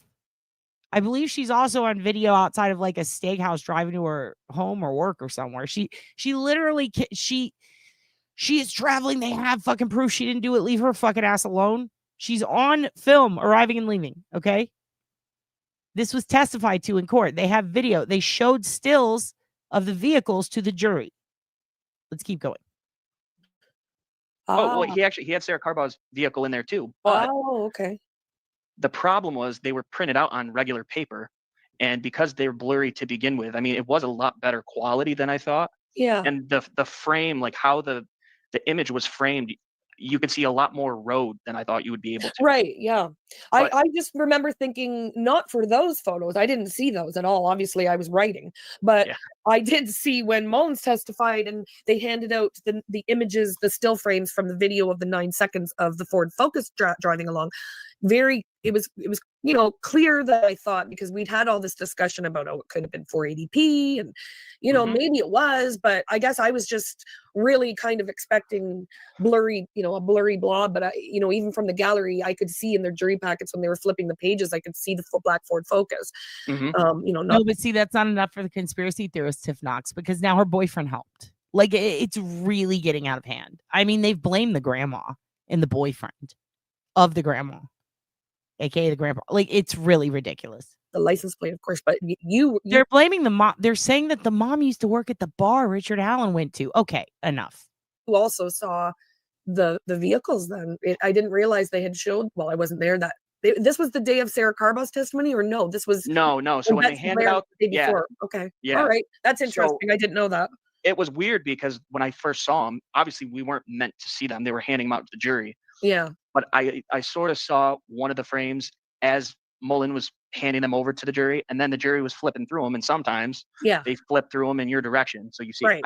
I really couldn't make out any car on any of the photos. Like, it was too far away for me. Yeah. I was expecting at least to see Kelsey's car because it was white and it would stick out, but I didn't. And then the next day, I believe, actually it was the morning right before Sarah Carbaugh got up, I think Nick wanted to admit a couple exhibits, because I don't think he published the exhibits that Mullins gave to the jury the day before.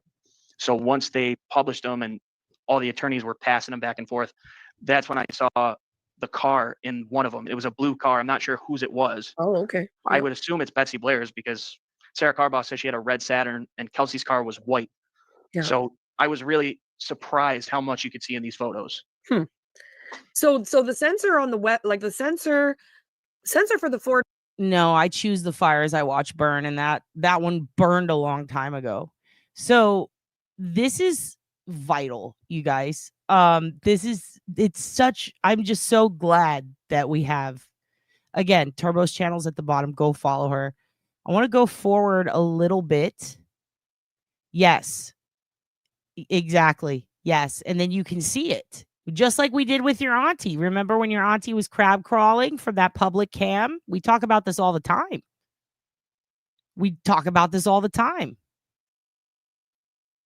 It's really wild to me. It's really wild to me that, like, so much public cam is available. It lines up perfectly. You can even tell if it's off. That's the best part, is you can drive by it and you can be watching yourself live and you can see what the delay is.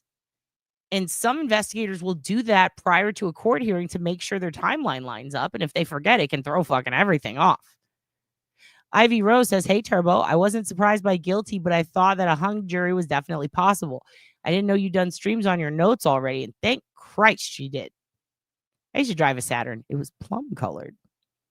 Hey, didn't we have you removed? I'm just kidding, Dr. On Call.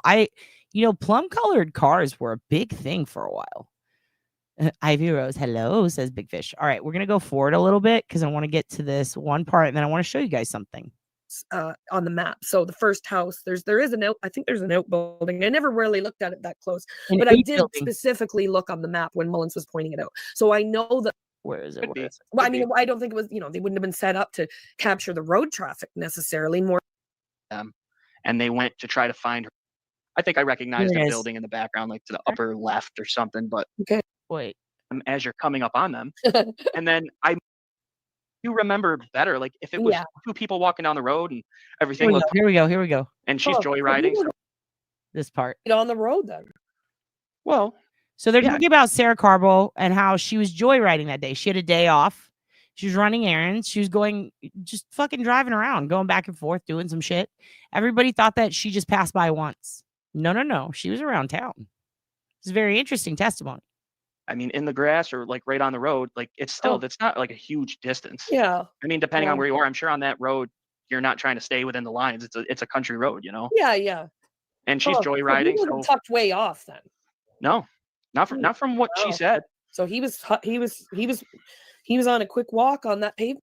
I want to go back more. I'm sorry, I missed the important part. 5 feet or less from you. Right here. Right, but in the rear view mirror.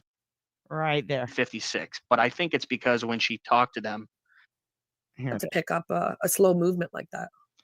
Yeah, I know the camera that I have in my front door, I turn it off half the time because you'll have a squirrel go by. Right, yeah. And it goes off. So yeah.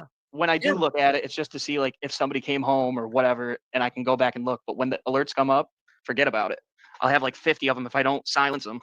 Yeah. So yeah, I wouldn't imagine that they would want anyone walking down the road to just set their camera off. But who knows? I didn't get a clear view of everything. I got, my one quick glance at it. I was able to draw a little diagram of like the outline of things. Oh, and I think I recognized a building in the background, like to the upper left or something. But okay. So we've got here it is. So what time does she see him at? So I believe, because later on in her testimony. So Sarah is driving by. It is a road where she's passing by, and this is where she sees the muddy, bloody guy, right? So this is her first account of it, and they're going through that. And this fascinated me. Whoops. She said 356, but I think it's because when she talked to them and they went to try to find her car on the camera, they told her 356. But she did say that as she was driving past him, she noticed the orange glow of the sun because the sun was just starting to go down, I guess. But that was one specific thing that I remember to write down. Like that was pretty specific. But the sun would have been setting in the west, and she was driving east. Right, but in the rearview mirror. Sorry. Oh, like because she passed. This is why I love Turbo, because even though, Turbo does believe, just like I do, or I don't want to put words in her mouth, but we believe that I believe he's guilty, and it seems like Turbo does as well, right? Justice has been done. He's guilty. That's what we feel. Even though she feels that way, she's still questioning a witness's testimony that is beneficial to what she now believes.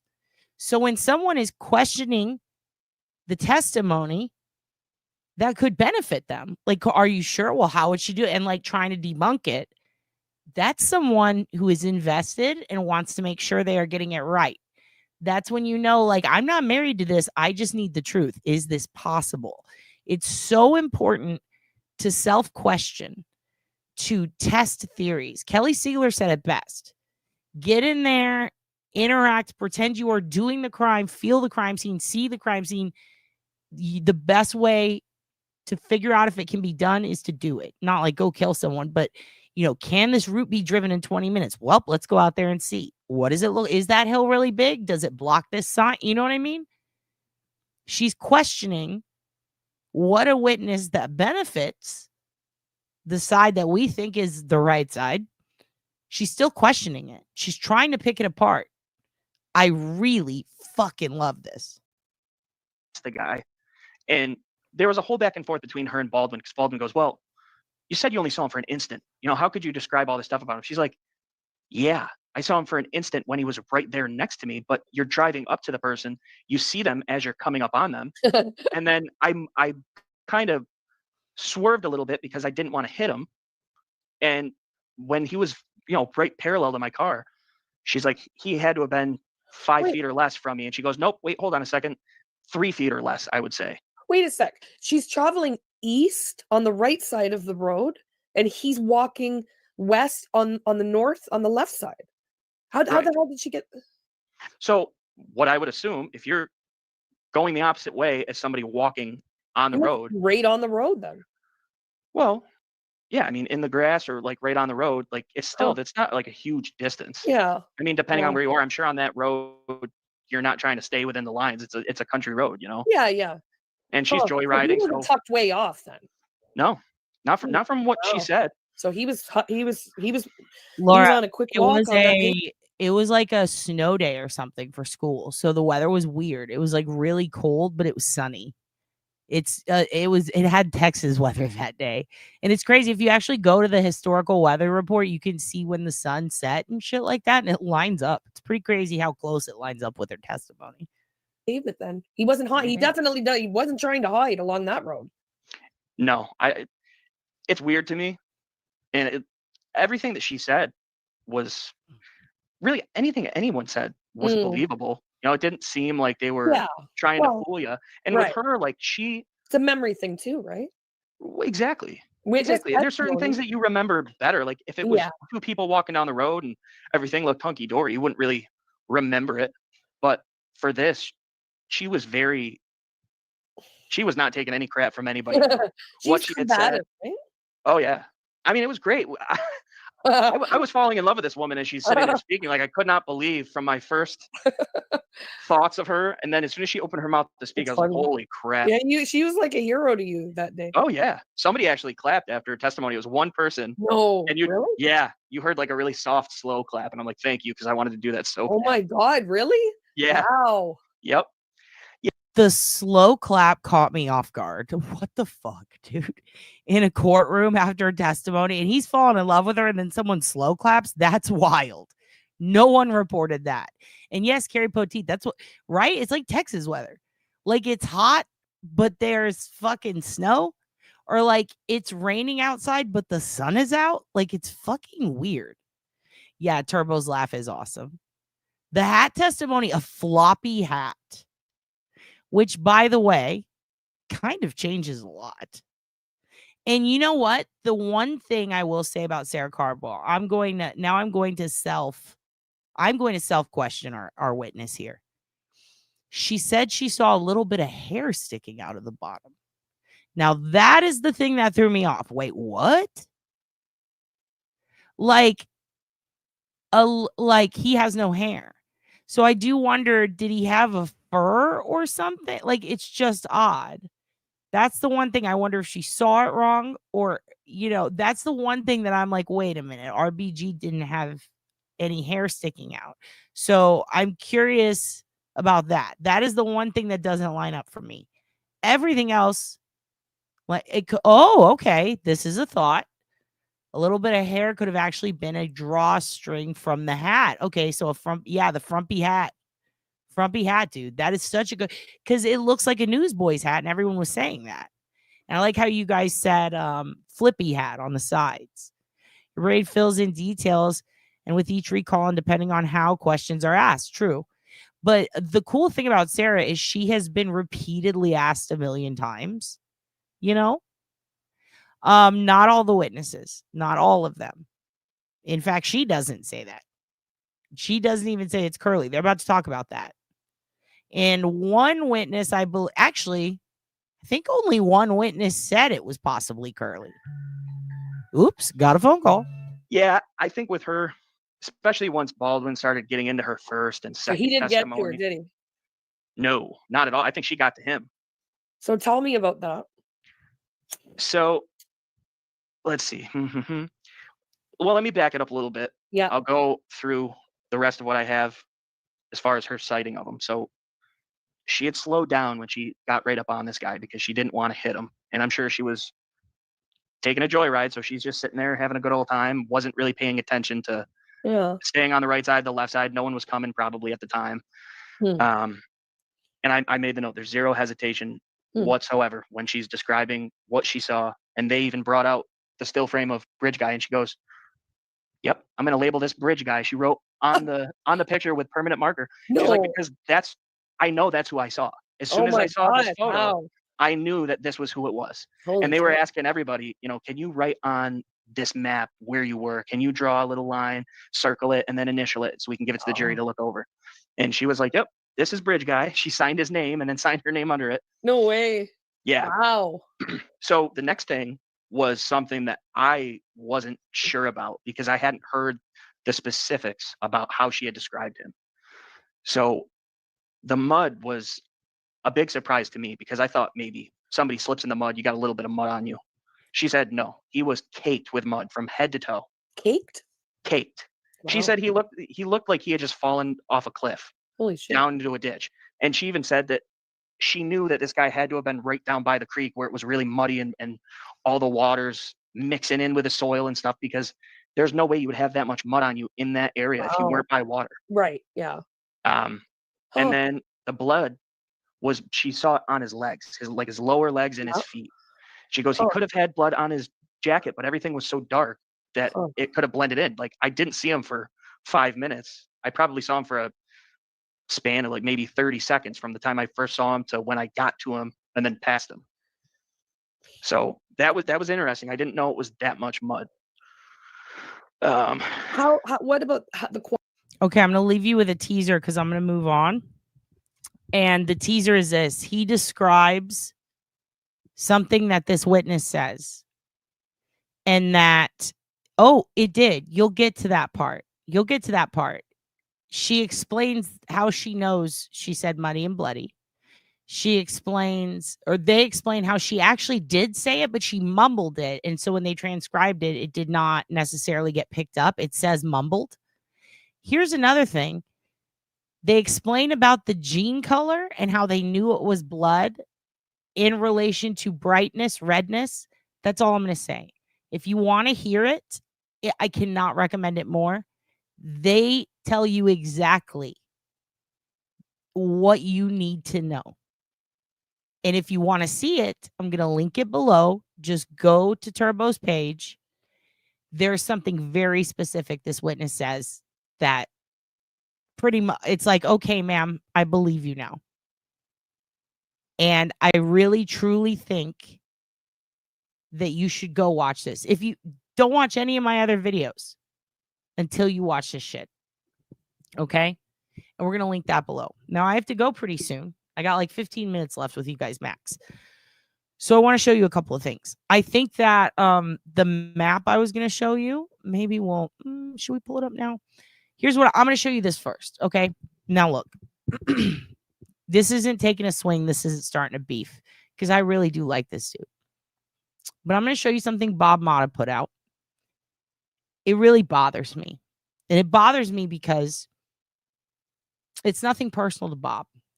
I just hope that somebody can send him some information on this so that, I mean, if he is informed on what's going on for real and he put this out, then I might have a problem with Bob. But I have a hard time believing that he understands the implications of what he's saying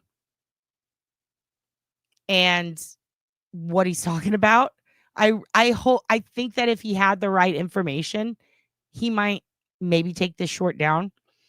It's extremely conspiratorial. It's absolutely not true. And frankly, just kind of a wild thing to say in general if you don't have the full story. But if you do, even more wild. I just can't see somebody being okay with this because I'm just going to play it for you. And then I'm going to show you the truth so that you can compare them. And hopefully, maybe Bob can do some research on this specific subject beyond in relation to Richard Allen. Just what actually happened. And then maybe he'll reconsider. Yeah, we do need to talk turbo. This is, let me just show you. Maybe I'm overreacting. Maybe I'm the asshole. Not saying he's an asshole. I don't know what, I cannot. And no, I didn't leave a comment because I mean, this is common sense in my opinion. I'm not trying to be rude, but this is common sense to cross-check. To cross-check this information before putting an opinion out, at least, for fuck's sake. And I love Bob. That's why this sucks. All right, here we go. If you follow Delphi at all, Richard Allen is standing trial for the red drumming of Liberty German and Abigail Williams back in February 13th of 2017. In October of 2022, they arrested Richard Allen. Today, Officer Todd Click of Rushville Police Department was arrested. He was charged with multiple felony sixes. September of 23, the Frank's memo drops. Todd Click was a major dude in there. He was the guy that opposed to the arrest of Rick Allen. 3 months later, Todd Click, they started looking into him, and they're alleging that, among other things, is that he was claiming that he made phone calls and went to appointments that he really didn't do. And obviously, these are all crimes of dishonesty. I don't know if Rick Allen's innocent or guilty, but what I do know is that this is a railroad job to make sure that they get this conviction. Okay, here's why this is bad. Saying that's a railroad job when you don't know the case specifics is a big opinion to have. Especially when you find out that he wasn't just a cop. He was also a case officer for children there. Indiana Child Services worker. He was also a cop. Here's what he did. And here's the problem. It would be a railroad job if perhaps they set up a lot of children to get molested and assaulted by their parents and then forced him to not report certain things that are very important. Unfortunately, this has to do with how Todd Click did his job. A job where he had a lot of duties. It's not just the falsifications of documents. Okay? It's not just about not signing some paperwork right. No. Because, see, I pulled up his records. All of Todd Click's records. And here's another thing. Todd Click is not a Delphi officer. He's a Rushville officer. He was, anyway. When he was an officer in Rushville, he had frequent run-ins with a very, very mentally ill man named Elvis Fields. You know him. In fact, he had frequent run-ins with 4 of these guys. Remember the cop who I told you was trying to get sweet with a... Yeah, there's a few of those. Okay? There was personal shit going on between Elvis and the Rushville police, which, by the way, is 2 hours the fuck away from Delphi. They interceded as an outside agency, not Delphi. So the agency working on the Delphi case had outside officers come in to help. In fact, I can show you this, okay? We will go into, we're going to do, this is part of the situation. We're going to get into this later. What's interesting is the cops who were trying to get Elvis, there's so many, I mean, there's there's physical evidence. There are witnesses that put him at his house. He is mentally ill and cannot drive. He literally has the brain of a child. He repeats everything he sees on the news and everything Joyce tells him. His fucking wild ass roommate who likes to report him constantly and also has the brain of a 7-year-old. They have mashed potato bird brains. Okay. There is no evidence whatsoever putting them there other than statements that were made. And it just bothers me because those statements were from people who had previously said, Elvis said this, Elvis said, he said a lot of things that were not true, that were impossible. At one point, he said he was the president. He said he was in the CIA. He has said a lot of things. To take it that seriously is wild as fuck to me.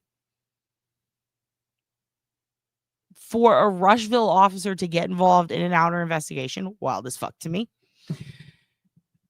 For a Rushville officer to then go on to work in a DCFS position, essentially, and to commit a felony by fucking around when he was supposed to be checking in on kids who were abused, and for the police to do the right thing by punishing a cop, a former cop who could have been protected in a corrupt place, for them to do what you're supposed to do to protect children finally, and then to have it all blamed on this is all because of Richard Allen really bothers me. Creating a conspiracy on the back of the one time they do something right and hold a cop accountable for his lack of response, which, by the way, the police didn't research. They didn't go fucking seek him out and go, where can we bust this guy and fuck this guy over? The parents of the kids reported him for not making his visits. Hold on. Let me just play this for you. Check this out.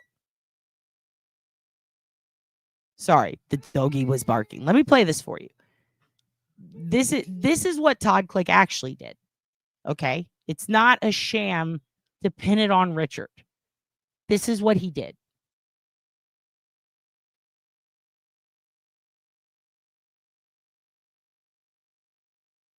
Fuck me, I didn't put it up. Let me put it up. Hi, Diddy. Look, Mookie's is so happy. Okay, let me put this up. Watch this shit.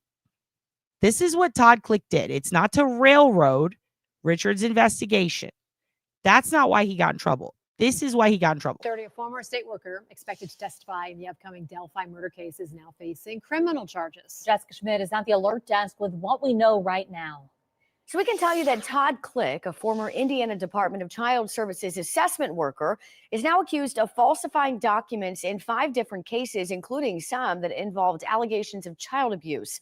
Click's charges include forgery, official misconduct, and obstruction of a child abuse assessment.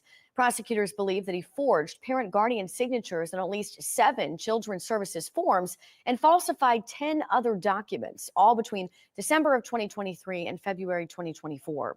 In one of those cases, in January of this year, Ripley County investigators say a girl reported to school officials that she had been touched inappropriately by a family friend.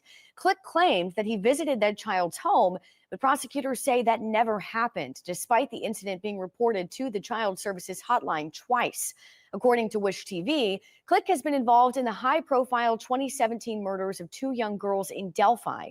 The defense team for the suspect in that case, Richard Allen, hired Click to investigate a possible link between the killings and a cult that does sacrifices.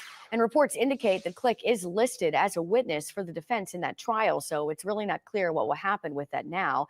Per Wish, Click is also a former Rushville police officer and an Indiana State Police agent. At the alert desk, Jessica Schmidt, Fox 19 Now.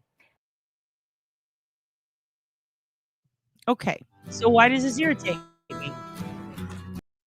Why does this irritate me? Because this commercial is still playing? This irritates me because this guy did shit that put children in danger, and he forged parents' signatures. And if you don't believe me, it's not just, if you don't want to believe the media, that's fine, hun. That's fine. Check this out, everyone. Check this out, my honeys. Oh, what's this? Oh, what's this? This is Todd Click's filing. Okay. Do you see the felony right there? Do you see the dates?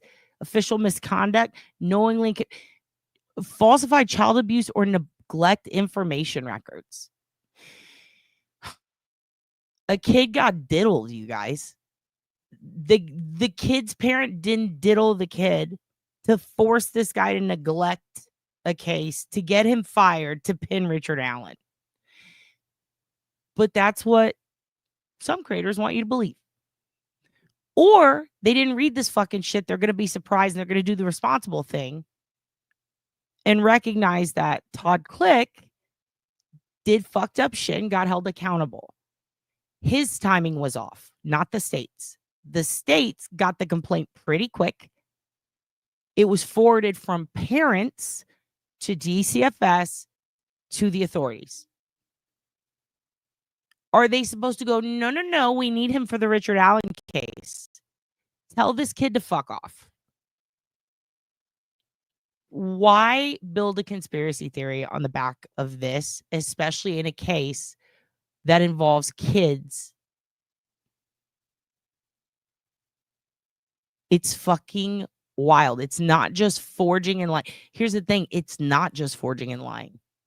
It's forging and lying documents on whether or not he visited homes where kids were actively being abused when he didn't. And those kids continued to get abused.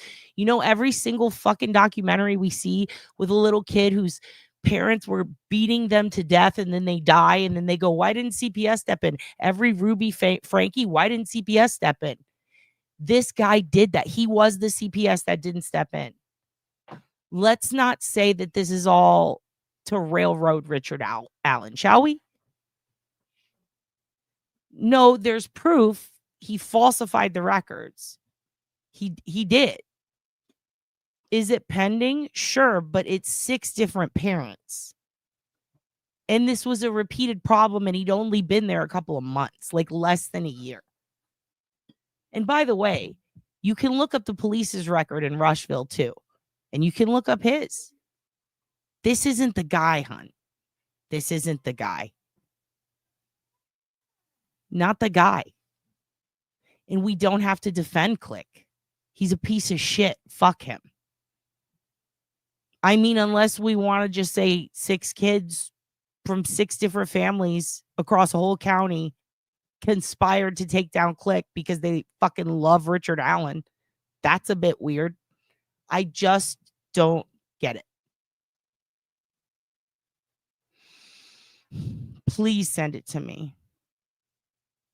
No, the actual evidence that is given in facts and reason and common sense and the ability to produce documentation and film and pings to cell phones and alibis are what make the Odinism thing dumb, and also the entire fucking thing.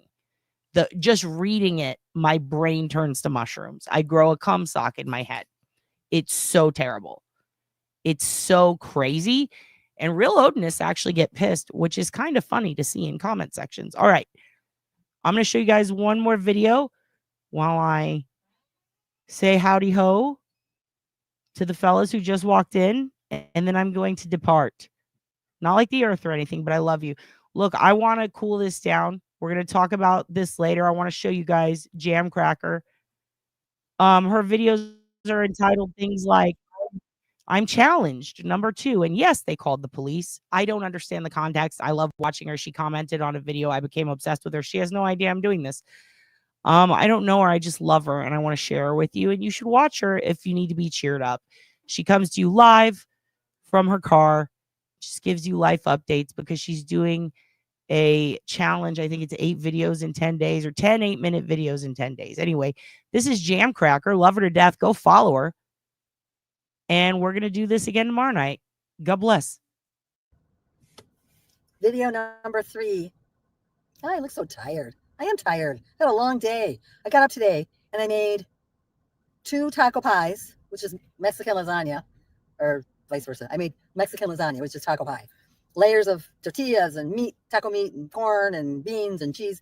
And it was yummy. And I dropped one of those taco pies off to my sister, who is struggling right now with a malady that I shall speak on another time. But she struggles with cooking these days. She's my older sister, but not by much, 3 years.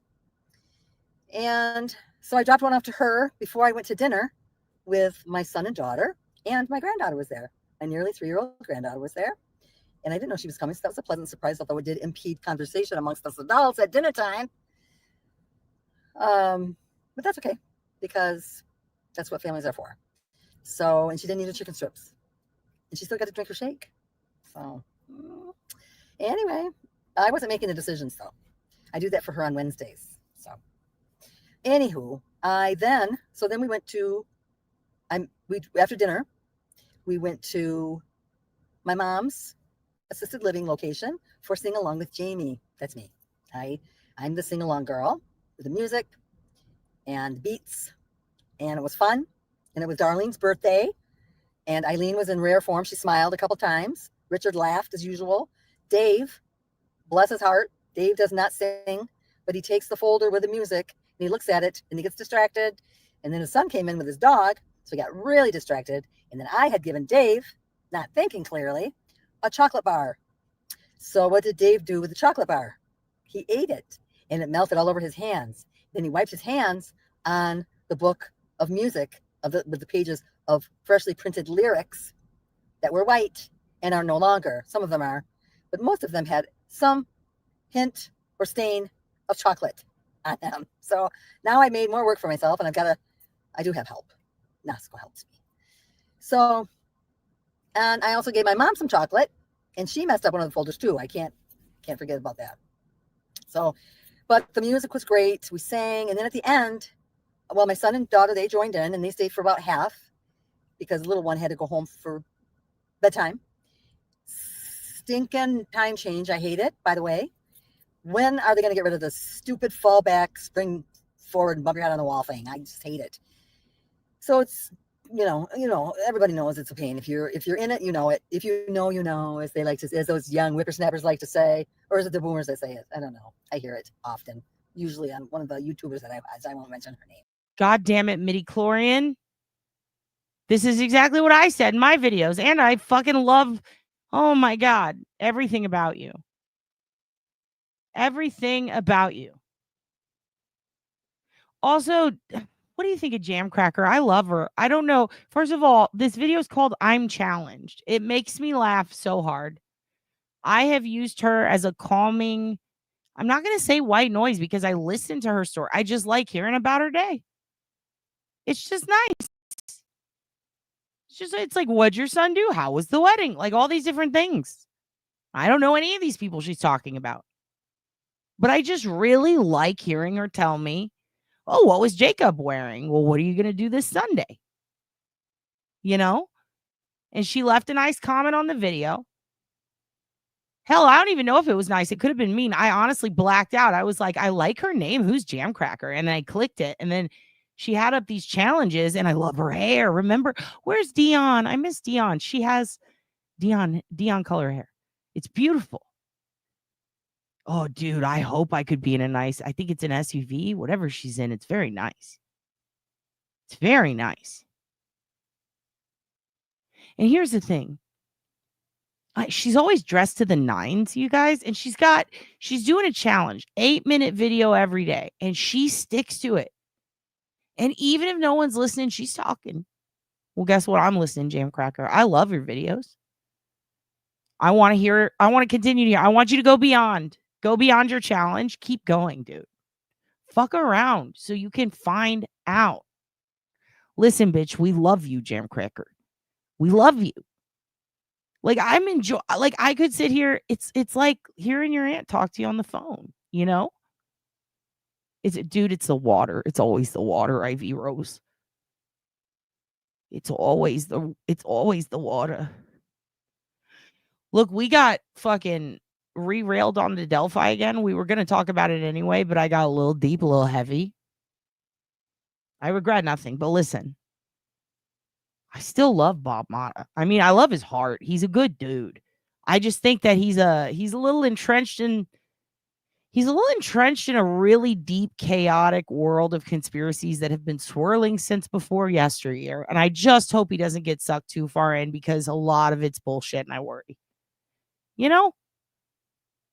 And also, Jam Cracker, babe, where you been all my life? I love your vids. You know, kids, I'm going to watch all your vids. If you have a channel, I'm watching it. All right? I'm going through. I click, I see. You made a Greek pasta with feta, red onions. I would take the onions out, but I love everything else about this. I love French vinaigrette. It's so good. It's so good. The link for Turbo is spinning across the bottom, Laura. Look at that banner. Look at the banner, Laura. YouTube.com/@turbo_7. Oh, dang. I know. Dang. Gang. Jam Cracker is a vibe. I love her so much. Pretty recently, Big Fish, Small Pond. I mean, it is in overdrive. Yeah, damn it.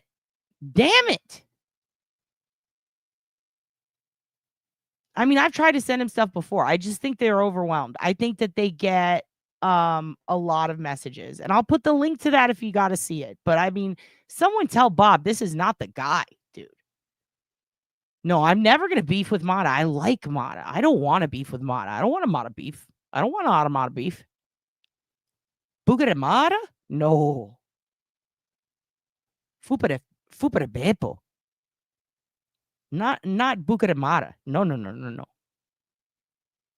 Oh, you can't click that? You got to type it in. You got to type it in. Here, I'll do it I'll type it in, and then that's the thing. I don't know if you could click it here either. But I will put it below. I will always put it below, you guys. There you go. There you go, kids. It's in the chat. I'm going to keep vibing with the cracker. I mean, I can't call her the cracker. What? Jam. Miss Jam. I'm going to call her JC. No, you're not a bad influence, and don't be sorry. This was the plan. I just wanted to also talk about Suzanne Simpson, but we'll do that tomorrow. Because I have some ideas about the lake theory. I.e., she told a banker, if I go missing, look for me in a lake. I mean, the closest one is Medina, and he was there for 13 minutes, and then the thing in the back of his car was gone. And I do wonder if we're going to see FBI at Medina Lake in the coming weeks. That's all I was going to say. That's all I was going to say. I don't want no beef. I don't want no beef. All right? I fucking love you, kids. You're the best. I take a bullet for all of you. Please do something nice for yourselves in honor of my friend Danielle. It is her birthday. It just ended, but every day is going to be her birthday from now on. Love her to death. Support Jeff Goldblum. What a mensch. What a sweet, sweet man. And support Jam Cracker. You want a link to Jam Cracker? I'm going to put a link to her. Let me get you a link. Let's copy this link address for Jam Cracker. Go follow Jam. She's the best, dude. She's the best. This Jam Cracker. You know what? Let's give Jam her own band, dude. We're going to give Jam her own banner. This is a select board. We have selected Jam Cracker to be one of our selectmen. Cracker with a hard 2 R's. Love her to death. What a sweet lady. I want to know what she makes for Thanksgiving. Oh, my cousin ripped a hole in his tire. Fuck. Jam Cracker, we can't end on this. You know what? I do not have a hydraulic jack, babe. All right, guys. You know what? I just got to go. I love you to death. You're the best. God damn it, Jam Cracker.